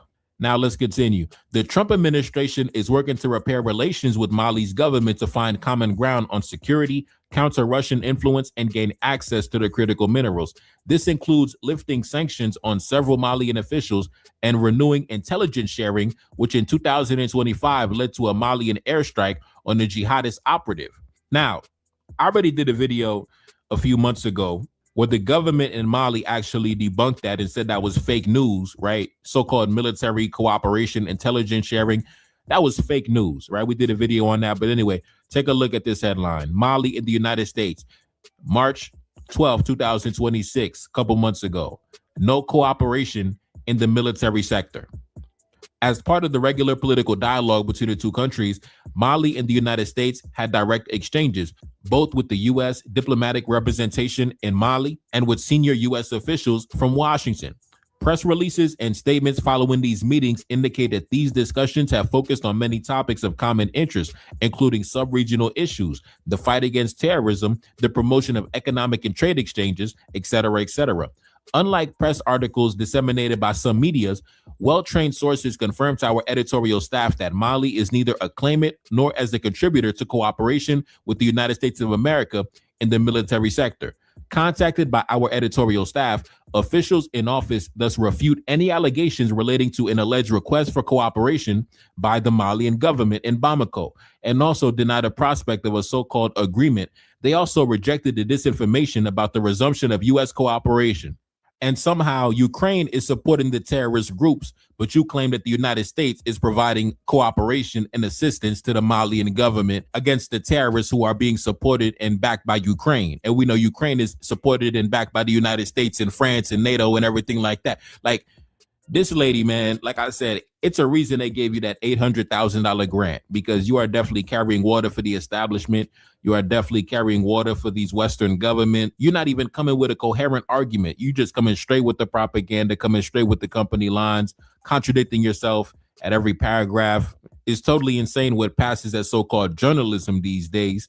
But anyway, that's what happens when you're not independent and you're a mouthpiece. You're getting paid by certain, shadowy entities behind the scenes, getting government grants and getting, nonprofit grant to support your so-called journalism. But anyway, let's continue. A dialogue involving Mali's government, ungoverned spaces replete with mineral wealth. Oh man, the mineral wealth. We can't forget the mineral wealth, right? Because that's the whole reason for this article. All this nonsense they wrote in this article was just to get closer and gain access to the mineral wealth. That's it. And General Assimi is standing in the way of them getting access to the mineral wealth. So they need to eliminate him so they can finally gain access to the mineral wealth. Keep in mind that these three nations, Mali, Burkina Faso, and Niger, are some of the most resource-rich nations, full of the resources that are needed for the economy for the next 100 years, bro. Like, I'm telling you, we need to hold on to this tight, because I'm telling you, black men could become the most powerful men in the whole world if we are able to get out of this turbulent situation and come out of the other side on a positive note. If we can somehow come out the other side, come through this turbulence on a positive note, right, we could end up becoming the most powerful race of men on the planet, simply due to how powerful these nations are, right? The wealth and prosperity and the resources of these nations. That's why these foreign powers are coveting these nations right now, bro, because they already know. Anyway, let's continue. Mali's quagmire may not pose an immediate risk to the United States of America, but the cocktail of poverty, rapid population growth, vast ungoverned spaces replete with mineral wealth, and ascendant and competing criminal trafficking, separatist and jihadist groups. Notice all those terms, but you refuse to call them terrorists. With access to drones and AI is potentially explosive. So she says that the terrorist groups have access to all type of technology, AI and drones, but how are they getting this out in the desert? You say that it's full of poverty, it's full of this and that, but how are they getting access to this equipment? How come you don't ask these questions? I thought you were a credible journalist. I thought you were one of the best, but you are too stupid to ask basic questions. Anyway, Mali's conflict has already caused enormous suffering in the Sahel. Okay, who is supporting the terrorist groups that's causing the suffering? Why don't you ask the question? Washington ignores it at its own peril and the regions. Now, time out. It's not Washington's responsibility to take care of the region. It's the black man's responsibility. It's the African man's responsibility to take care of the region. But you want the African man to negotiate with the terrorists and integrate the terrorists into the government. Man, listen. This was a lot to take in, man. This was a whole lot to take in. Like I said, the most blatant contradiction.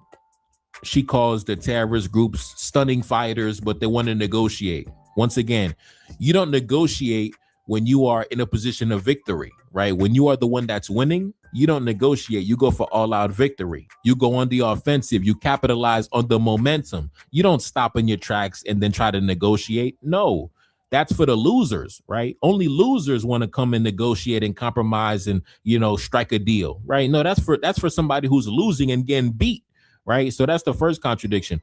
And number two, the main contradiction is the fact that she's advocating for things that she would never recommend for her own country. She would never recommend for the citizens of the United States of America to live under the domination and the influence of Al-Qaeda. She would never recommend that for herself. Ever in a million years, she would never do such a thing. It would never happen. She would be saying, we need to crush Al-Qaeda. We need to neutralize Al-Qaeda. But when it comes to us, we need to accommodate Al-Qaeda. We need to share space with Al-Qaeda. And she's talking about how, oh, the leader in Syria is such a great example of Al-Qaeda leadership. Like, what? This is too much for me. But like I said, just another addition to the media campaign, the propaganda campaign that's been raging against the AES for about 2 months straight now. I think it's about 2 months straight. The propaganda campaign has been in full swing. The information war has been in full swing. We have random white women telling us we need to integrate the terrorist groups into the government. It's totally insane what's happening in the community. But anyway, I'm not going to be here too long. I didn't even expect the video to go this long anyway. But anyway, she would never call it. That's Celine back in the Billy. Yes, indeed. Brand new album, Black Winter, pin comment at the top. Brand new music video. 2 a.m. in Venezuela. Check it out. And I'm gone. Peace. Here's what comes off a bowl of strawberries when you drop this device in the water. These berries are fresh from the store and already rinsed under the tap, but within 10 minutes, the water changes color. What floats to the surface will change how you feed your family. My friend we have to break this up. We have to go to war in Syria. We have to take down Assad. Arab Spring happened. There was some energy from the people. I think it was somewhat organic. But then in short order, we came in and we said, we're going to work with the Israelis, but we're also going to have to work heavily with the Sunni population on the ground in Syria to create an uprising. And that's where ISIS came from. We worked directly with Al-Qaeda. Hillary Clinton's emails confirm this. The operations that we were doing to support the so-called Free Syrian Army, and there were some moderates there, but the most effective guys initially were Al-Qaeda and then eventually ISIS. Now, obviously, ISIS got out of control and they started plotting attacks in Europe. They started plotting attacks in America. They took over large swaths of Iraq. So we then had to go back and put out once again the brush fire that we had started and go after ISIS. That's where I lost my late wife. But Israel was the driving factor in that. We took down Saddam, who was a strong man against Israel. We then had to go in and take out Assad, who was a strong man against Israel as well. And now this is the third phase. We're going now into Iran to take out that strong government for Israel. Who did we put in charge of Syria? Oh, we handed that whole, well, again, we screwed the whole thing up so much. We handed it to a leader of fucking Al-Qaeda. Yep. He was in ISIS initially. He was in Al-Qaeda initially in Iraq, fighting against us. We had him in jail.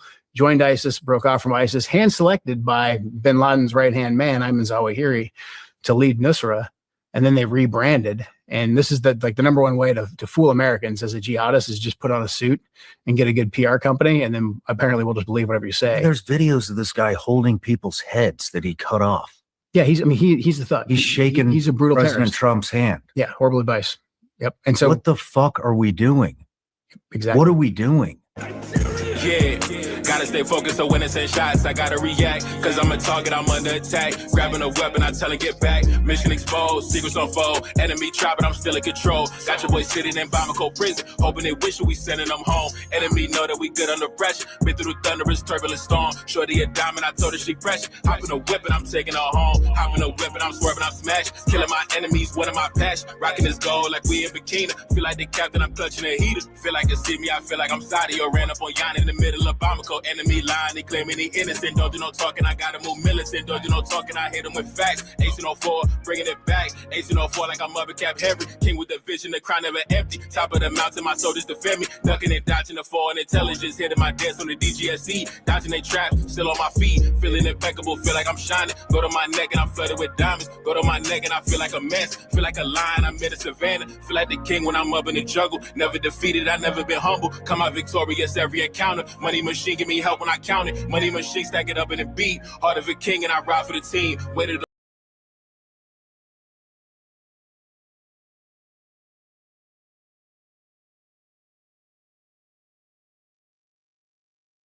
is clearly politically motivated, not because I think it is, but actually because that's exactly how the Trump administration is explaining it.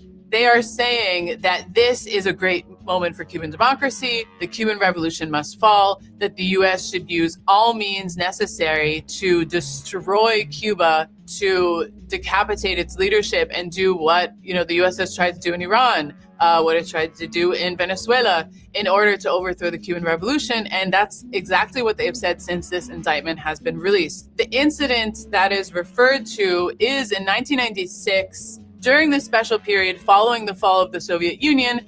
The US thinks, okay, great, now we're going to be able to achieve our long-standing goal of overthrowing the Cuban Revolution. And so there were many different acts of sabotage and different operations led by the CIA using groups based in Miami to attack Cuba. One of these was a plot by this alleged, what was called the humanitarian group Brothers to the Rescue, Hermanos al Rescate, which supposedly flew unauthorized planes to Cuba to take migrants from Cuba to the United States. And so in 1996, there was an incident where one of these planes was flying in Cuban airspace, and Cuba issued a series of warnings saying this aircraft does not have authorization. You can't fly into our airspace unauthorized, and eventually shot down this plane. So now, 30 years later, an indictment is being brought against Raul Castro and several other individuals for the downing of this aircraft, once again, in Cuban airspace. And I just want to remind people that under Article 51 of the Charter of the United Nations, which is a document that the United States is a signatory to, and just international law generally, every sovereign state has the inherent right to defend its territory. So if an unauthorized plane is flying over your territory, you do have the right to defense. And that is exactly what Cuba did in 1996. This indictment is clearly politically motivated.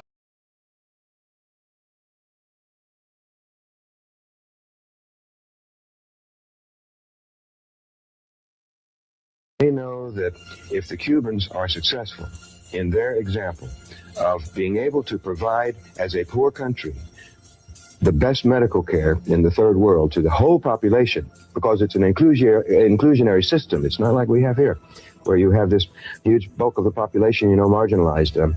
But there, if everybody can have adequate medical care, if the schooling is adequate for all, and remember, Cuba has more doctors and more teachers per capita than any country in the world. And they have succeeded in these areas, and it's all state supported, which means people don't have to put money out for the medical care. Of course, pay the cost indirectly as a whole society, but they don't have to pay the bill in the hospital and so forth. And so that cannot be allowed to stand. It's a very bad example for the United States and for all the third world people in the United States. After all, we're becoming a third world country very fast, if not already, Already, yeah. And so there's a very large mass of people out there who can look at Cuba and say, well, if they can do it, and on a per capita income of $2,000, $2,500 a year, where ours is $22,500 a year, what's wrong with our system? I mean, maybe we ought to consider an alternative. That's why Nicaragua, Sandinista Nicaragua had to be destroyed. Exactly. They were a bad example, and that's why Grenada had to be destroyed, because any movement that comes to power with the idea of providing for all the people and of escaping the control of the United States and its economy, let's say the corporations and so forth, then that is bad news here in the United States in the upper circles of power and influence.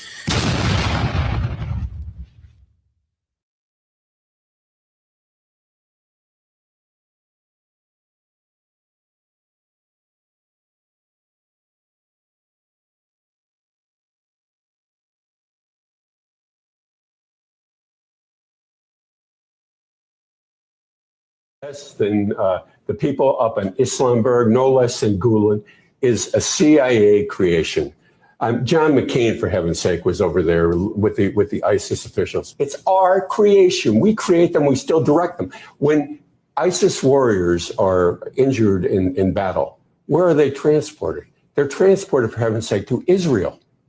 They're treated by the Israelis in Israeli hospitals and brought back to battle. Well, plenty of the rebels have acknowledged that they've been supported by Israel, and they've thanked Israel for helping them draw. In fact, arms are oftentimes caught. Israeli arms are caught on en route to the rebel groups.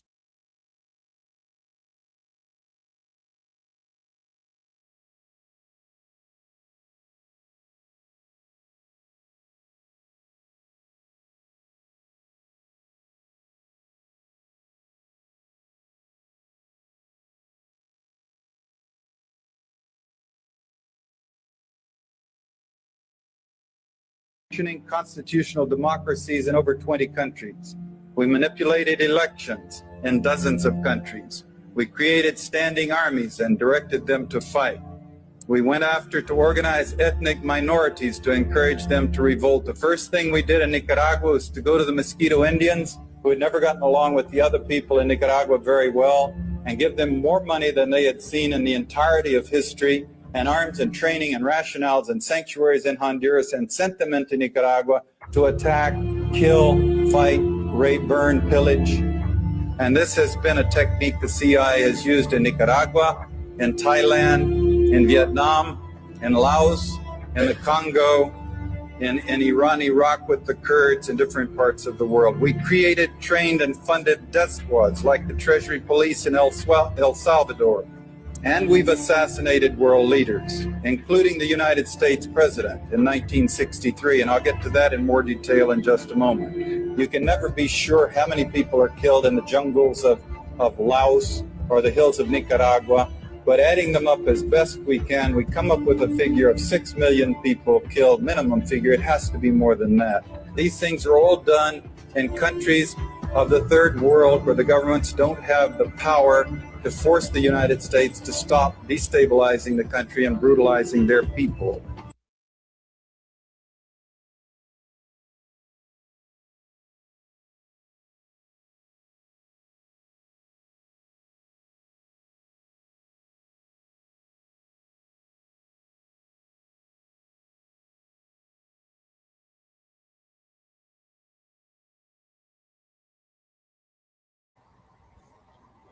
All right, folks. Once again, this is Frank. I am your host. This is the Revolutionary Repatriation Educational Lecture Series. This is today's discussion. Thank you for tuning in. Subscribe, share, like, as always. So we're here today just to speak about kind of Corinne Dufka. She says she's a so-called human rights advocate. She writes, but she supports the terrorists. She's a founder of the terrorists. From what she's been saying in her various articles, everything she said was against our great African government, not an African puppet, but against our revolutionary leaders of the Shahid. And she support the terrorists. And in fact, she support the 500 millions that the terrorists have killed. She support it, and just because she was trying to use that means to take the Shahid to the RCC, but that did not work. But the truth here is, no African leader will go to the RCC again. The only way African leader will go to the RCC unless American leaders, right, government go to the RCC. European leaders, government go to the RCC. The French, right, Emmanuel Macron, Tony Blair, right, all those people, if they can go to the RCC, then African leaders will go to the RCC. If those people can go to the Hague, then African leader will go to the Hague. But no more African leader. There will be no day again for African leader to go to the Hague. Because now the truth here is, right, if African leaders are supposed to go to the Hague, why are the corrupt African leaders not going? Why is Tinubu not going? Why is Opombia, right, for Cameroon? Why Farouk? Why all those people are not going? But those people are being supported by the West. But whenever we have an African leader who is actually for Africa, who is actually fighting for Africa, who actually want the betterment for Africa, the West go and kill those people. We just saw in 2011, right, when the United States along with NATO went and killed Gaddafi. In a recent time, if you look at history, all of Africa's great leaders that have been killed directly or indirectly, they were never a dictator.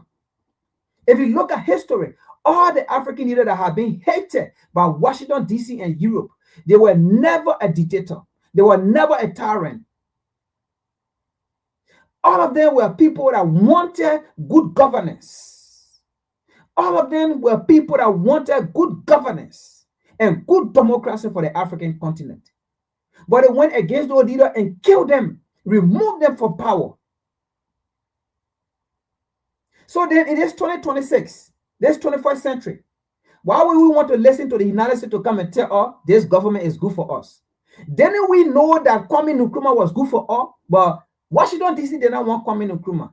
Then we know that Thomas Sankara was good for us, but Washington, D.C., Eurofront, they did not want Thomas Sankara. Then we know that Patrick Lumumba was good for us, but Washington, D.C., Europe, they did not want Patrick Lumumba. So who are they? Who gave them the audacity to come and tell us who is good for us now? When we know the people that were good for us, they sanctioned those people, they removed those people, they killed those people, they didn't want those people in power. Who didn't know that? Amilcar Cabral of Guinea-Bissau was not a good leader for Africa. But they didn't want to kill Amilcar Cabral. So today, they should still come to us with their journalists, with their writers, and come and tell us who is good, who is not good. Those days are over. Those days are gone. And in this 21st century, any leader, any nation, any continent that does not want to do fair share business with Africa, we don't care about you. We don't even care who you are. We tell you bamboos. We tell you go. We don't do business with you. We don't care. As long as you have an evil plot against Africans' empowerment, because African empowerment is not as white racism or white empowerment. African empowerment just means fair share, fair business. You live your life, we live our life. Everybody enjoy. Everybody have fun. And nobody going to go subjugate anybody. Nobody putting sanction on anybody. And nobody carrying war and bumping people and say, oh, they person get it right. We don't care for those things. Those are white supremacy. So at this point, at this critical junction, we don't care. You could be whosoever. As long you have an evil plot, an evil thought about Africa, Africa will shut you down. We will not do business with you. That's the time have reached. The time have reached. We don't care no more. Your sanction, your world, it have come to that point. We are new to it now. We don't even care about your sanction. We don't even care about your threatening war. We don't even care about, hey, whether you will take your financial aid. In fact, it is those financial aid, those IMF World Bank that subjugate Africa. At this time, we don't even care about your NGO. To hell with your NGO. Take them out of Africa. We don't even want them there because those NGO, they are there on a mission to protect the West against Africa. We know what Leopold told a missionary. We know what missionary means. Missionary just means someone who on a mission. Missionary is not any good title. Missionary is not even someone that can save you. Missionary can save themselves, can protect themselves. They are on a mission. They are on a journey. Whenever you're on a journey, you are on a mission. Whenever you're on a journey, you are on a mission to accomplish something for you and where you came from, or someone sent you. Whenever you're on a mission, you are carrying a, when you are a missionary, you are carrying a mission. You are on a mission. So missionary is not a damn good thing to say, oh, missionary coming. Oh, what have mission? In fact, it was missionary that colonized Africa. It was missionary that enslaved African people. It was missionary that started killing our leaders systematically because they were there to collect information and send it to Washington, D.C. and Europe. So we know them now. We see them now. We are aware now. Anyway, folks, this is today's presentation. Thank you for tuning. Thank you for being here. Share, like, subscribe. I will see people next week. Peace. And to Connie, let me say this again. Connie, Dufka, or whosoever. And let me repeat this to you again. You are being warned not to go on the African continent. You will not get beat foot like elephant if you don't go there. Sit in your home. Sit in America here and enjoy yourself. All right? Sit here and keep communicating with the T group. Sit here and keep communicating with the terrorist group in Africa. Sit here, keep communicating, get your information, and keep writing your nonsense trash article. All right? Just sit here. But the day you dare try and set on the African, you land on that African continent, any part of Africa. Once the plane said you have arrived and you touch your foot on our ground, on the African soil, oh my God, your legs, you will come back to America with big legs, like elephant. And I'm telling you this, you will go to all the hospitals in America here. You will never be healed. In fact, the more they will keep cutting your foot out, they will keep cutting it off, and the more it keep growing. They will keep doing surgery upon surgery, the more it keep growing. And the more it will keep growing. It will never go back to a number. So don't go again to the African continent. Sit here and nothing will happen to you. Sit here, nothing will happen to you. Now, I'm speaking strictly to nature. Don't go there. I'm not speaking to white Jesus. I'm not speaking to white Jesus. I'm speaking to black Jesus, and I'm speaking to nature. I'm speaking to our ancestors, our forefathers. Don't even try it to go on the African continent. Don't go there. Because with your mindset, you are a devil. Corinne Dufka. With your mindset, you are a demon. You are a devil. You are devilish. Okay? You are synagogue of Satan. Don't go on the African continent. I'm telling you, if you love yourself, you love your family, you want to live in peace, you want to live painless without no pain, do not go on the African continent. Sit in America, keep talking to the T group, keep talking to the terrorists, okay? And you keep writing your nonsense and you keep writing your trash. Look, we have come to a point, right? This is not a time again that we're going to go and start praying to white Jesus. Those days over. We are calling on the name of our forefather. Now we are smart. Okay? The reason why you colonize us, the reason why you enslave us, because we were so dumb and stupid. We left our practices, we left our belief, and we think that what we believe in, what we practice was lesser God. We left it, and then we jump behind white Jesus. We jump behind Caesar Borgia. Caesar Borgia, a rapist who raped his mother. We jump behind him and then start worshiping him, worshiping another man's ancestor, worshiping another man's forefather who was a rapist. Worshiping another man. And those men couldn't listen to us, couldn't answer our prayer. How can a slave and a slave master pray to the same God? We were so dumb and stupid. But now we have come to that realization. No more again. We have come back and we are calling on the name of our forefather, our ancestor, our own black Jesus, our own African Jesus, our own African God that can speak our languages, that can understand all, that see our tears. White man, Jesus will not see our tears.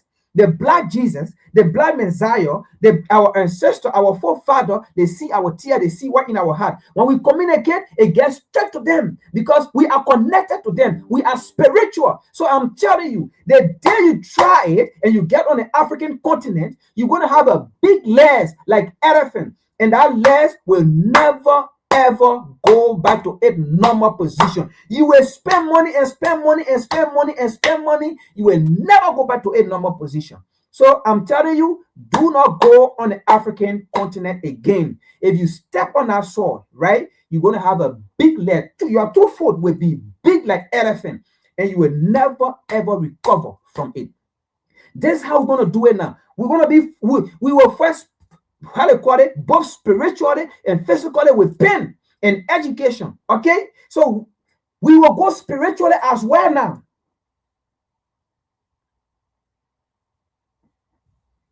That's the place now we have come. You guys have pushed us to the wall too much. You have pushed us to the wall, and we have come to that point now. We are saying enough is enough. This wall can no longer move now. You move up, move up, move up, move up. Now we came to the wall. We can no longer move. And even if this wall can move, we are not moving again. We are going back to our spiritual belief. So if you think, oh, it's just some boss sitting behind camera or just some boss sitting behind a computer, he's talking that, try it. And then you will know if it is just some boss sitting behind computer. Go on the African continent. Nobody going to just go there. Nobody going to do it. Just go there. All right? You will meet up with the ancestor there. Go there. Put your foot on our soil. Put your foot on our soil. Then you will know if it was just some random boy sitting behind TV or behind camera or behind computer, just ranting and talking nonsense. Try it. Go there. And that day, you will sit there and say, oh, I should have known, I should have listened. Go there. Sit here and communicate with the T group. Don't go there. If you love yourself and if your family love you, they should tell you, don't go there again. We are no longer asking why Jesus for forgiveness. No. No longer we are asking why Jesus for forgiveness. Now we are speaking directly to our ancestor spiritually. That's what we're doing now. So a hint to a wife is quite sufficient. We are not going to say again, oh, why Jesus forgave these people, let them come to their senses, or what Corinne Dufka is saying. No. We done with that. It's finished. We done with that. No more. The white power structure, because that's all we have in America. And the white power structure today